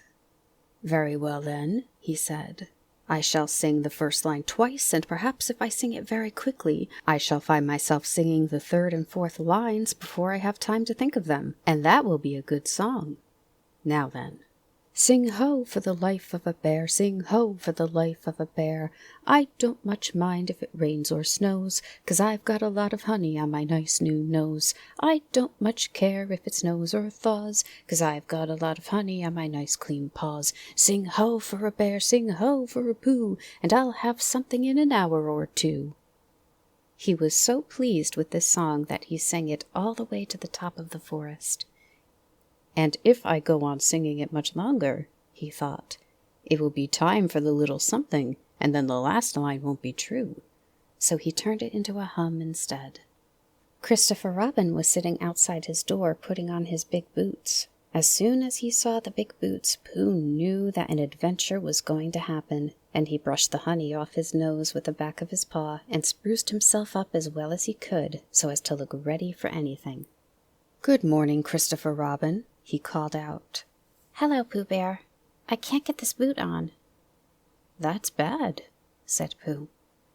Do you think you could very kindly lean against me 'cause I keep pulling so hard that I fall backwards." Pooh sat down, dug his feet into the ground, and pushed hard against Christopher Robin's back, and Christopher Robin pushed hard against his, and pulled at his boot until he had got it on. "And that's that," said Pooh. "What do we do next?" "We're all going on an expedition," said Christopher Robin, as he got up and brushed himself. "Thank you, Pooh." "Going on an expotition?" said Pooh eagerly. "I don't think I've ever been on one of those. Where are we going on this expotition?" "Expedition, silly old bear. It's got an X in it." "Oh," said Pooh, "I know." But he really didn't.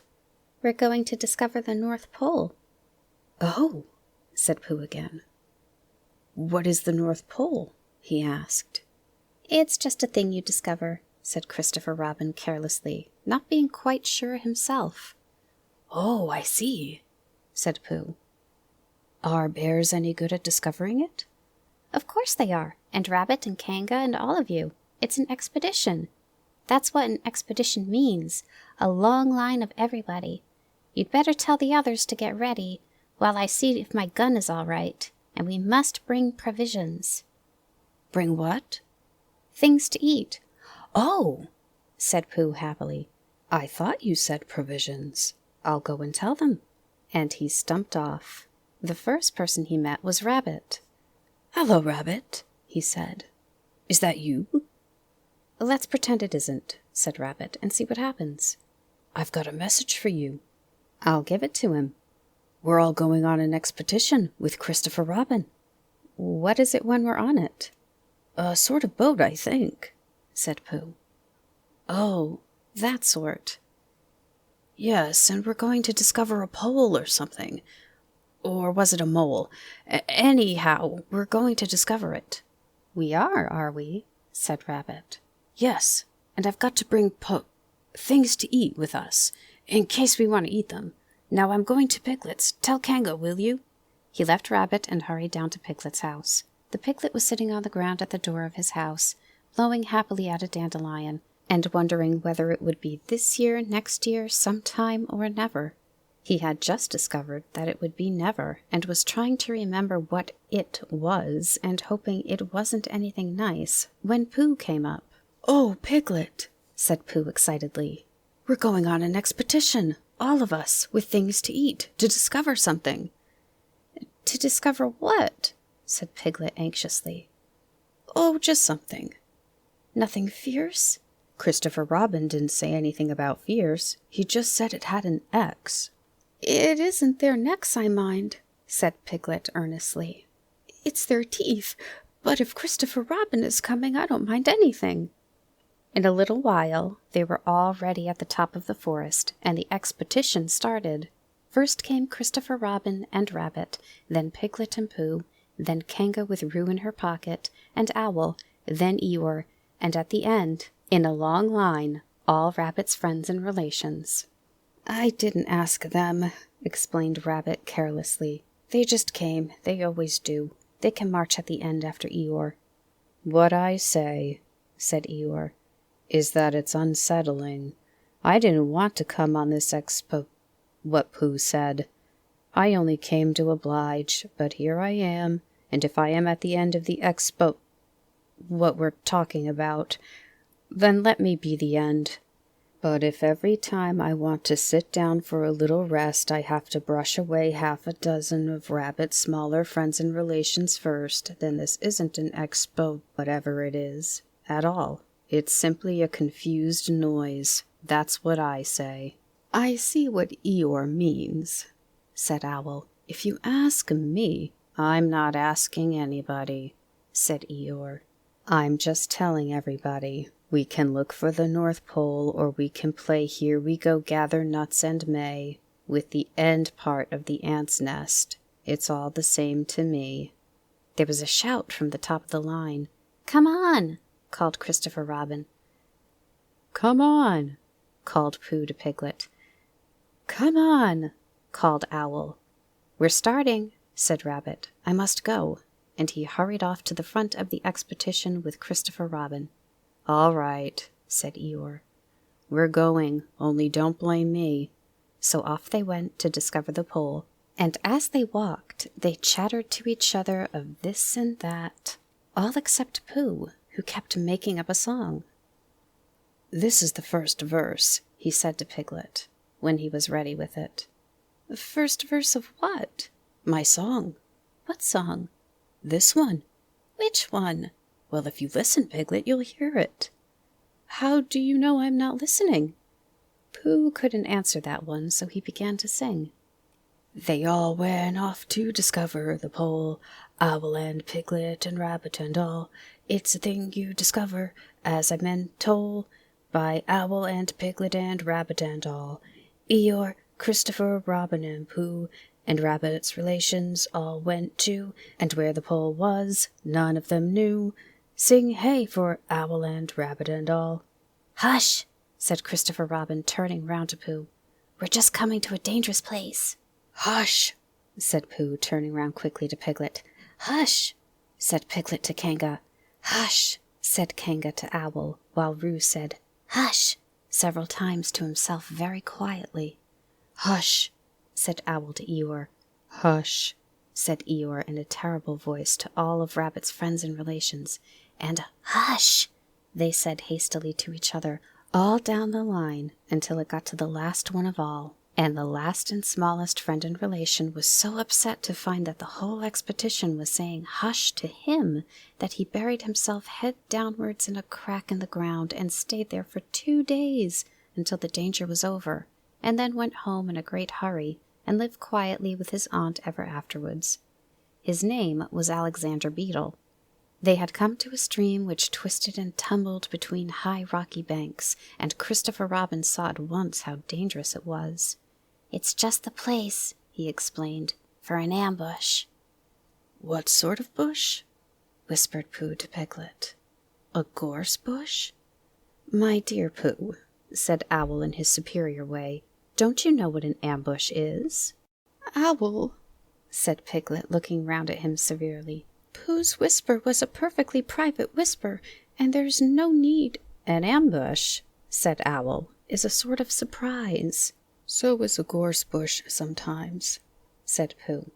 "An ambush, as I was about to explain to Pooh," said Piglet, "is a sort of surprise." "If people jump out at you suddenly, that's an ambush," said Owl. "It's an ambush, Pooh, when people jump out at you suddenly," explained Piglet.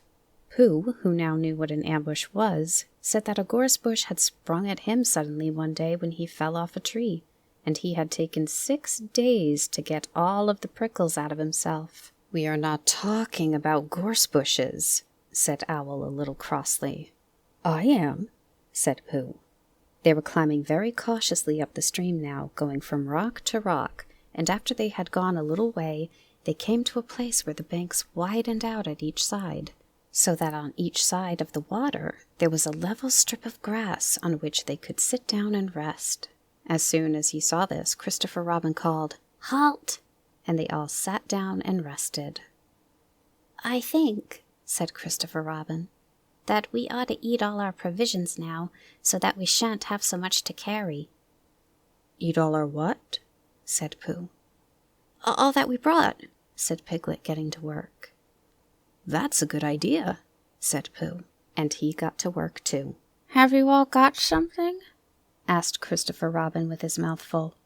"All except me," said Eeyore, "as usual." He looked round at them in his melancholy way. "I suppose none of you are sitting on a thistle by any chance?" "I believe I am," said Pooh. "Ow!" He got up and looked behind him. "Yes, I was. I thought so." "Thank you, Pooh, if you've quite finished with it." He moved across to Pooh's place and began to eat. "It doesn't do them any good, you know, sitting on them," he went on as he looked up munching. "It takes all the life out of them. Remember that another time, all of you. A little consideration, a little thought for others, makes all the difference." As soon as he had finished his lunch, Christopher Robin whispered to Rabbit, and Rabbit said, "Yes, yes, of course," and they walked a little way up the stream together. I didn't want the others to hear, said Christopher Robin. Quite so, said Rabbit, looking important. I wondered, it's only, Rabbit, I suppose you don't know, what does the North Pole look like? Well, said Rabbit, stroking his whiskers, now you're asking me. I did know once, only I sort of forgotten, said Christopher Robin carelessly. It's a funny thing, said Rabbit, but I've sort of forgotten too, although I did know once. I suppose it's just a pole stuck in the ground? Sure to be a pole, said Rabbit, because of calling it a pole. And if it's a pole, well, I should think it would be sticking in the ground, shouldn't you? Because there'd be nowhere else to stick it. Yes, that's what I thought. The only thing, said Rabbit, is where is it sticking? That's what we're looking for, said Christopher Robin. They went back to the others. Piglet was lying on his back, sleeping peacefully. Roo was washing his face and paws in the stream, while Kanga explained to everybody proudly that this was the first time he had ever washed his face himself, and Owl was telling Kanga an interesting anecdote full of long words like encyclopedia and rhododendron, to which Kanga wasn't listening. I don't hold with all this washing, grumbled Eeyore. This modern behind-the-ears nonsense. What do you think, Pooh? Well, said Pooh, I think...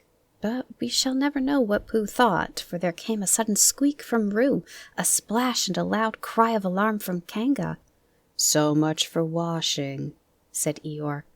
Roo's fallen in, cried Rabbit, and he and Christopher Robin came rushing down to the rescue. Look at me swimming, squeaked Roo from the middle of his pool, and was hurried down a waterfall to the next pool. Are you all right, Roo dear? Called Kanga anxiously. Yes, said Roo. Look at me And down he went over the next waterfall into another pool.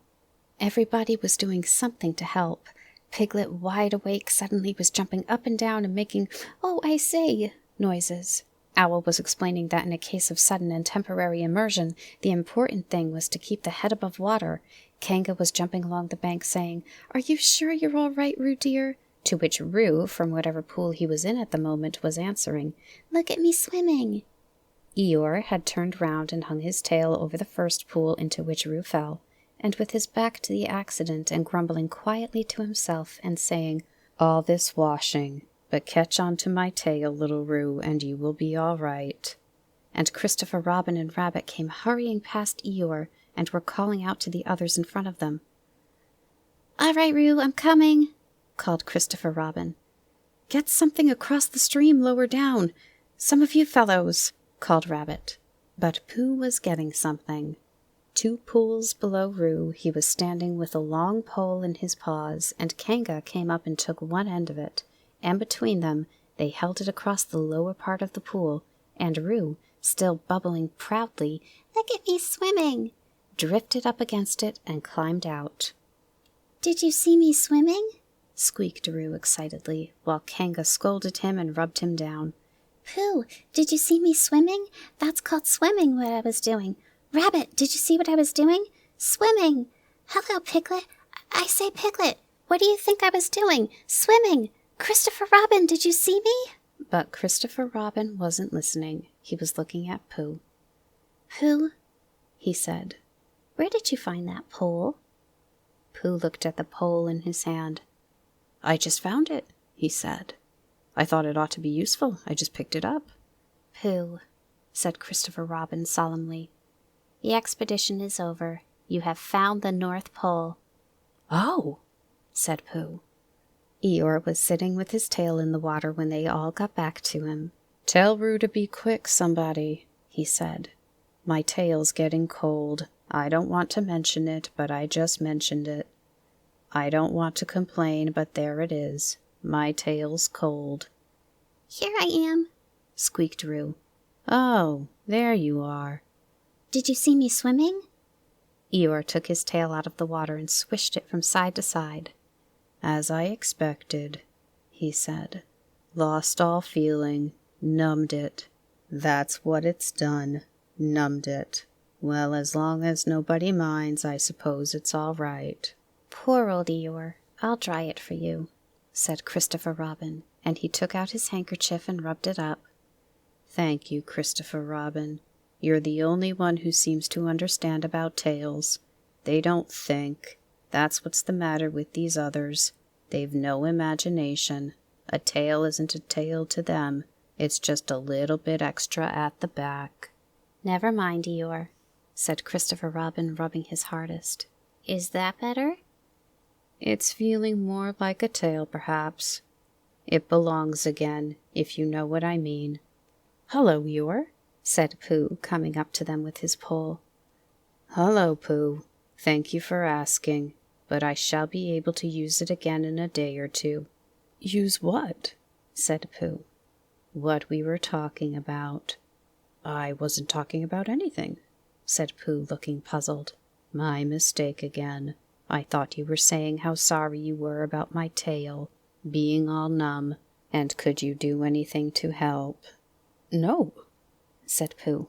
That wasn't me, he said. He thought for a little and then suggested helpfully, perhaps it was somebody else. Well, thank him for me when you see him. Pooh looked anxiously at Christopher Robin. Pooh's found the North Pole, said Christopher Robin. Isn't it lovely? Pooh looked modestly down. Is that it? said Eeyore. Yes, said Christopher Robin. Is that what we were looking for? Yes, said Pooh. Oh, said Eeyore. Well, anyhow, it didn't rain, he said. They stuck the pole in the ground, and Christopher Robin tied a message onto it. North Pole, discovered by Pooh. Pooh found it. Then they all went home again, and I think, but I am not quite sure, that Roo had a hot bath and went straight to bed. But Pooh went back to his own house, and feeling very proud of what he had done, had a little something to revive himself. Chapter 9, in which Piglet is entirely surrounded by water. It rained, and it rained, and it rained. Piglet told himself that never in all his life, and he was goodness knows how old, 3 was it, or 4? Never had he seen so much rain. Days and days and days. If only, he thought, as he looked out of the window, I had been in Pooh's house, or Christopher Robin's house, or Rabbit's house when it began to rain. Then I should have company all this time instead of being here all alone, with nothing to do except wonder when it will stop. And he imagined himself with Pooh, saying, Did you ever see such rain, Pooh? And Pooh saying, Isn't it awful, Piglet? And Piglet saying, I wonder how it is over Christopher Robin's way. And Pooh saying, I think poor old Rabbit is about flooded out by this time. It would have been jolly to talk like this, and really it wasn't much good having anything exciting like floods if you couldn't share them with somebody. For it was rather exciting. The little dry ditches in which Pooh had nosed about so often had become streams. The little streams across which he had splashed were rivers, and the river, between those steep banks they had played so happily, had sprawled out of its own bed and was taking up so much room everywhere that Piglet was beginning to wonder whether it would be coming into his bed soon. It's a little anxious, he said to himself, to be a very small animal entirely surrounded by water.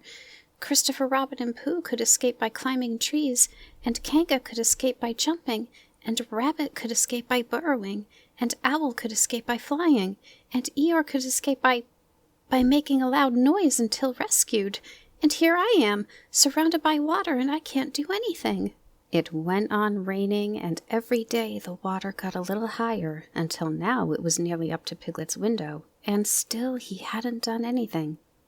There's Pooh, he thought to himself. Pooh hasn't much brain, but he never comes to any harm. He does silly things, and they turn out right. There's Owl. Owl hasn't exactly got brain, but he knows things. He would know the right thing to do when surrounded by water. There's Rabbit. He hasn't learned in books, but he can always think of a clever plan. There's Kanga. She isn't clever. Kanga isn't, but she would be so anxious about Rue that she would do a good thing to do, without thinking about it. And then there's Eeyore, and Eeyore is so miserable anyhow that he wouldn't mind about this. But I wonder what Christopher Robin would do." Then he suddenly remembered a story which Christopher Robin had told him about a man on a desert island who had written something in a bottle and thrown it into the sea, and Piglet thought that if he wrote something in a bottle and threw it in the water, perhaps somebody would come and rescue him. He left the window and began to search his house, all of it that wasn't under water, and at last he found a pencil and a small piece of dry paper, and a bottle with a cork to it. And he wrote on one side of the paper, "Help! Piglet! Me!" And on the other side, "It's me, Piglet! Help! Help!" Then he put the paper in the bottle, and he corked the bottle up as tightly as he could, and he leaned out of his window as far as he could go, lean without falling in, and he threw the bottle as far as he could throw, splash! And in a little while it bobbed up again on the water, and he watched it floating slowly away in the distance until his eyes ached with looking, and sometimes he thought it was the bottle, and sometimes he thought it was just a ripple on the water which he was following, and then suddenly he knew that he would never see it again, and that he had done all that he could do to save himself. "So now," he thought, "somebody else will have to do something, and I hope they will do it soon, because if they don't I shall have to swim, which I can't. So I hope they do it soon." And then he gave a very long sigh and said, "I wish Pooh were here. It's so much more friendly with two." When the rain began, Pooh was asleep. It rained and it rained and it rained, and he slept and he slept and he slept. He had had a tiring day. You remember how he discovered the North Pole? Well, he was so proud of this that he asked Christopher Robin if there were any other poles such as a bear of little brain might discover. "There's a South Pole," said Christopher Robin, "and I expect there's an East Pole and a West Pole, though people don't like talking about them." Pooh was very excited when he heard this, and suggested that they have an expedition to discover the East Pole. But Christopher Robin had thought of something else to do with Kanga, so Pooh went out to discover the East Pole by himself. Whether he discovered it or not, I forget, but he was so tired when he got home that in the very middle of his supper, after he had been eating for a little more than half an hour, he fell asleep in his chair, and slept and slept and slept. Then suddenly he was dreaming. He was at the East Pole, and it was a very cold pole, with the coldest sort of snow and ice over it. He had found a beehive to sleep in, but there wasn't room for his legs, so he had left them outside, and wild woozles, such as inhabit the East Pole, came and nibbled all the fur off his legs to make nests for their young, and the more they nibbled, the colder his legs got, until suddenly he woke up with an "ow!" And there he was, sitting in his chair with his feet in the water, and water all around him. He splashed to his door and looked out. "This is serious," said Pooh. "I must have an escape." So he took his largest pot of honey and escaped with it to a broad branch of his tree, well above the water, and he climbed down again and escaped with another pot. And when the whole escape was finished, there was Pooh, sitting on his branch, dangling his legs, and there beside him were 10 pots of honey. 2 days later, there was Pooh, sitting on his branch, dangling his legs, and there beside him were 4 pots of honey. 3 days later, there was Pooh, sitting on his branch, dangling his legs, and there beside him was 1 pot of honey. 4 days later, there was Pooh, and it was on the morning of the 4th day that Piglet's bottle came floating past him, and with one loud cry of "Honey!" Pooh plunged into the water, seized the bottle, and struggled back to his tree again. "Bother," said Pooh as he opened it. "All that wet for nothing. What's this bit of paper doing?" He took it out and looked at it. "It's a message," he said to himself. "That's what it is. And that letter is a P, and so is that, and so is that. And P means Pooh, so it's a very important message to me, and I can't read it. I must find Christopher Robin or Owl or Piglet, one of those clever readers who can read things, and they will tell me what this message means, only I can't swim. Bother." Then he had an idea, and I think that for a bear of very little brain it was a good idea. He said to himself, "If a bottle can float, then a jar can float, and if a jar floats, I can sit on top of it, if it's a very big jar." So he took his biggest jar and corked it up. "All boats have to have a name," he said, "so I shall call mine the Floating Bear." And with these words he dropped his boat into the water and jumped in after it. For a little while, Pooh and the Floating Bear were uncertain as to which of them was meant to be on the top, but after trying 1 or 2 different positions, they settled down with the Floating Bear underneath and Pooh triumphantly astride it, paddling vigorously with his feet. Christopher Robin lived at the very top of the forest. It rained and it rained and it rained, but the water couldn't come up to his house. It was rather jolly to look down into the valleys and see the water all around him, but it rained so hard that he stayed indoors most of the time and thought about things. Every morning he went out with his umbrella and put a stick in the place where the water came up to, and every next morning he went out and couldn't see his stick any more, so he put another stick in the place where the water came up to, and then he walked home again, and each morning he had a shorter way to walk than he had had the morning before. On the morning of the 5th day, he saw the water all around him, and knew that for the first time in his life he was on a real island, which was very exciting. It was on this morning that Owl came flying over the water to say, "How do you do?" to his friend Christopher Robin. "I say, Owl," said Christopher Robin. "isn't this fun? I'm on an island." "The atmospheric conditions have been very unfavorable lately," said Owl. "The what?" "It has been raining," explained Owl. "Yes," said Christopher Robin. "it has." "The flood level has reached an unprecedented height." "The who?" "There's a lot of water about," explained Owl. "Yes," said Christopher Robin. "There is. However, the prospects are rapidly becoming more favorable. At any moment—" "Have you seen Pooh?" "No. At any moment—" "I hope he's all right," said Christopher Robin. "I've been wondering about him. I expect Piglets with him. Do you think they're all right, Owl?" "I expect so. You see, at any moment—" "Do go and see, Owl, because Pooh hasn't got very much brain, and he might do something silly, and I do love him so, Owl. Do you see, Owl?" "That's all right," said Owl. "I'll go. Back directly." And he flew off. In a little while he was back again. "Pooh isn't there," he said. "Not there?" "He's been there. He's been sitting on a branch of his tree outside his house with 9 pots of honey. But he isn't there now." "Oh, Pooh," cried Christopher Robin. "where are you?" "Here I am," said a growly voice behind him. "Pooh!" They rushed into each other's arms. "How did you get here, Pooh?" asked Christopher Robin when he was ready to talk again. "On my boat," said Pooh proudly. "I had a very important message sent in a bottle, and owing to having some water in my eyes, I couldn't read it. So I brought it to you on my boat." With these proud words he gave Christopher Robin the message.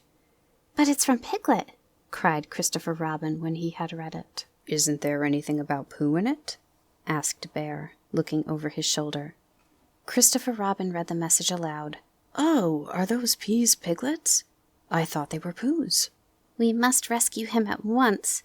I thought he was with you, Pooh. Owl, could you rescue him on your back?" "I don't think so," said Owl after grave thought. "It is doubtful if the necessary dorsal muscles—" "Then would you fly to him at once and say that rescue is coming, and Pooh and I will think of a rescue and come as quick as ever we can? Oh, don't talk, Owl. Go on quick." And, still thinking of something to say, Owl flew off. "Now then, Pooh," said Christopher Robin. "where's your boat?" "I ought to say," explained Pooh as they walked down to the shore of the island, "that it isn't just an ordinary sort of boat. Sometimes it's a boat, and sometimes it's more of an accident. It all depends." "Depends on what?" "On whether I'm on the top of it or underneath it." "Oh, well, where is it?" "There," said Pooh, pointing proudly to the floating bear. It wasn't what Christopher Robin expected, and the more he looked at it, the more he thought what a brave and clever bear Pooh was, and the more Christopher Robin thought this, the more Pooh looked modestly down his nose and tried to pretend he wasn't. "But it's too small for 2 of us," said Christopher Robin sadly. 3 of us with Piglet." "That makes it smaller still. Oh, Pooh Bear, what shall we do?" And then this bear, Pooh Bear, Winnie the Pooh, FOP, friend of Piglet's, RC, rabbit's companion, PD, pole discoverer, EC and TF, Eeyore's comforter and tail finder, in fact, Pooh himself said something so clever that Christopher Robin could only look at him with mouth open and eyes staring, wondering if this really was the bear of very little brain whom he had known and loved so long. "We might go in your umbrella," said Pooh. "Huh?" "We might go in your umbrella," said Pooh. "Huh?" "We might go in your umbrella," said Pooh. For suddenly Christopher Robin saw that they might. He opened his umbrella and put it point downwards in the water. It floated, but wobbled. Pooh got in. He was just beginning to say that it was all right now when he found that it wasn't. So after a short drink, which he didn't really want, he waded back to Christopher Robin. Then they both got in together, and it wobbled no longer. "I shall call this boat the Brain of Pooh," said Christopher Robin, and the Brain of Pooh set sail forthwith in a southwesterly direction, revolving gracefully. You can imagine Piglet's joy when at last the ship came in sight of him. In after years he liked to think that he had been in a very great danger during the terrible flood, but the only danger he had really been in was the last half-hour of his imprisonment, when Owl, who had just flown up, sat on a branch of his tree to comfort him, and told him a very long story about an aunt who had once laid a seagull's egg by mistake.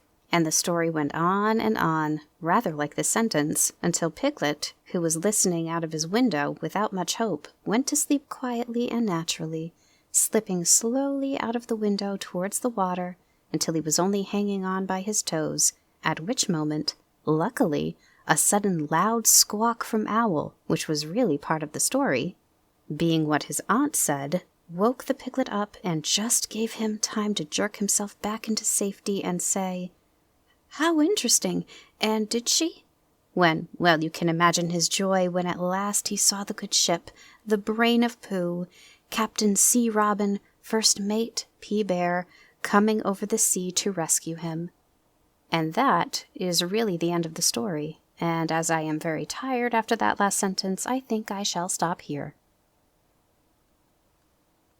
Chapter 10, in which Christopher Robin gives Pooh a party and we say goodbye. One day, when the sun had come back over the forest, bringing with it the scent of May, and all the streams of the forest were tinkling happily to find themselves their own pretty shape again, and the little pools lay dreaming of the life they had seen and the big things they had done, and in the warmth and quiet of the forest, the cuckoo was trying over his voice carefully and listening to see if he liked it, and wood pigeons were complaining gently to themselves in their lazy, comfortable way that it was the other fellow's fault, but it didn't matter very much. On such a day as this, Christopher Robin whistled in a special way he had, and Owl came flying out of the 100-acre wood to see what was wanted. "Owl," said Christopher Robin, "I'm going to give a party." "You are you?" said Owl. "And it's to be a special sort of party, because it's because of what Pooh did when he did what he did to save Piglet from the flood." "Oh, that's what it's for, is it?" said Owl. "Yes, so will you tell Pooh as quickly as you can, and all the others, because it will be tomorrow?"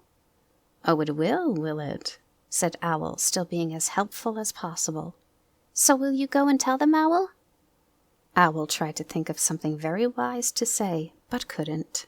So he flew off to tell the others, and the first person he told was Pooh. "Pooh," he said, "Christopher Robin is giving a party." "Oh," said Pooh, and then seeing that Owl expected him to say something else, he said, Will there be those little cake things with pink sugar icing? Owl felt that it was rather beneath him to talk about little cake things with pink sugar icing, so he told Pooh exactly what Christopher Robin had said and flew off to Eeyore. A party for me? Thought Pooh to himself. How grand!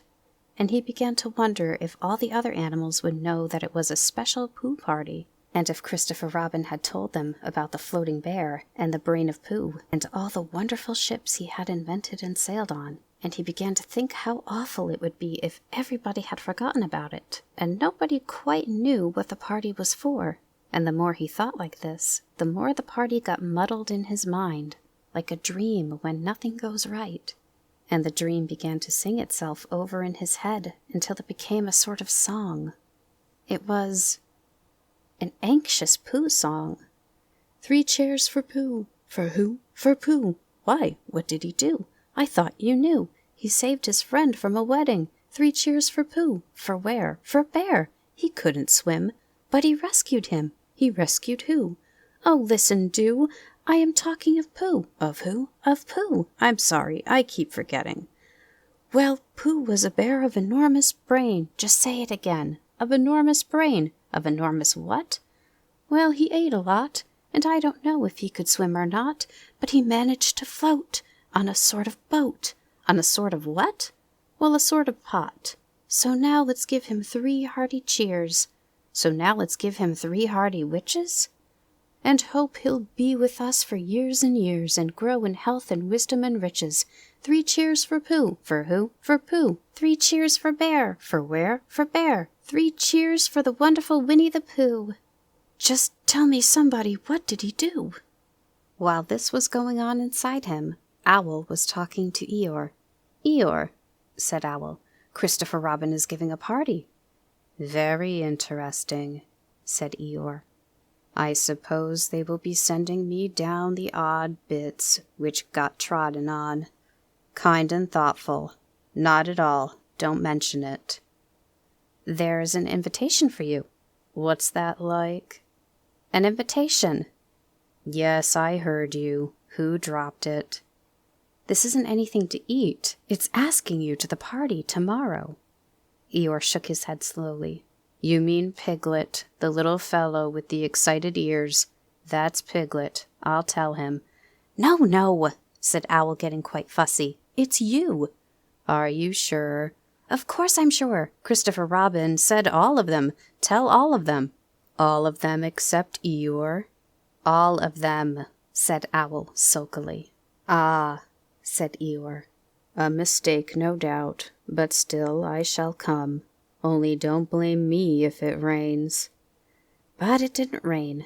Christopher Robin had made a long table out of some long pieces of wood, and they all sat round it. Christopher Robin sat at one end, and Pooh sat at the other, and between them on one side were Owl and Eeyore and Piglet, and between them on the other side were Rabbit, Roo, and Kanga. And all of Rabbit's friends and relations spread themselves about on the grass and waited hopefully in case anybody spoke to them or dropped anything, or asked them the time. It was the first party to which Roo had ever been, and he was very excited. As soon as ever they had sat down, he began to talk. Hello, Pooh, he squeaked. Hello, Roo, said Pooh.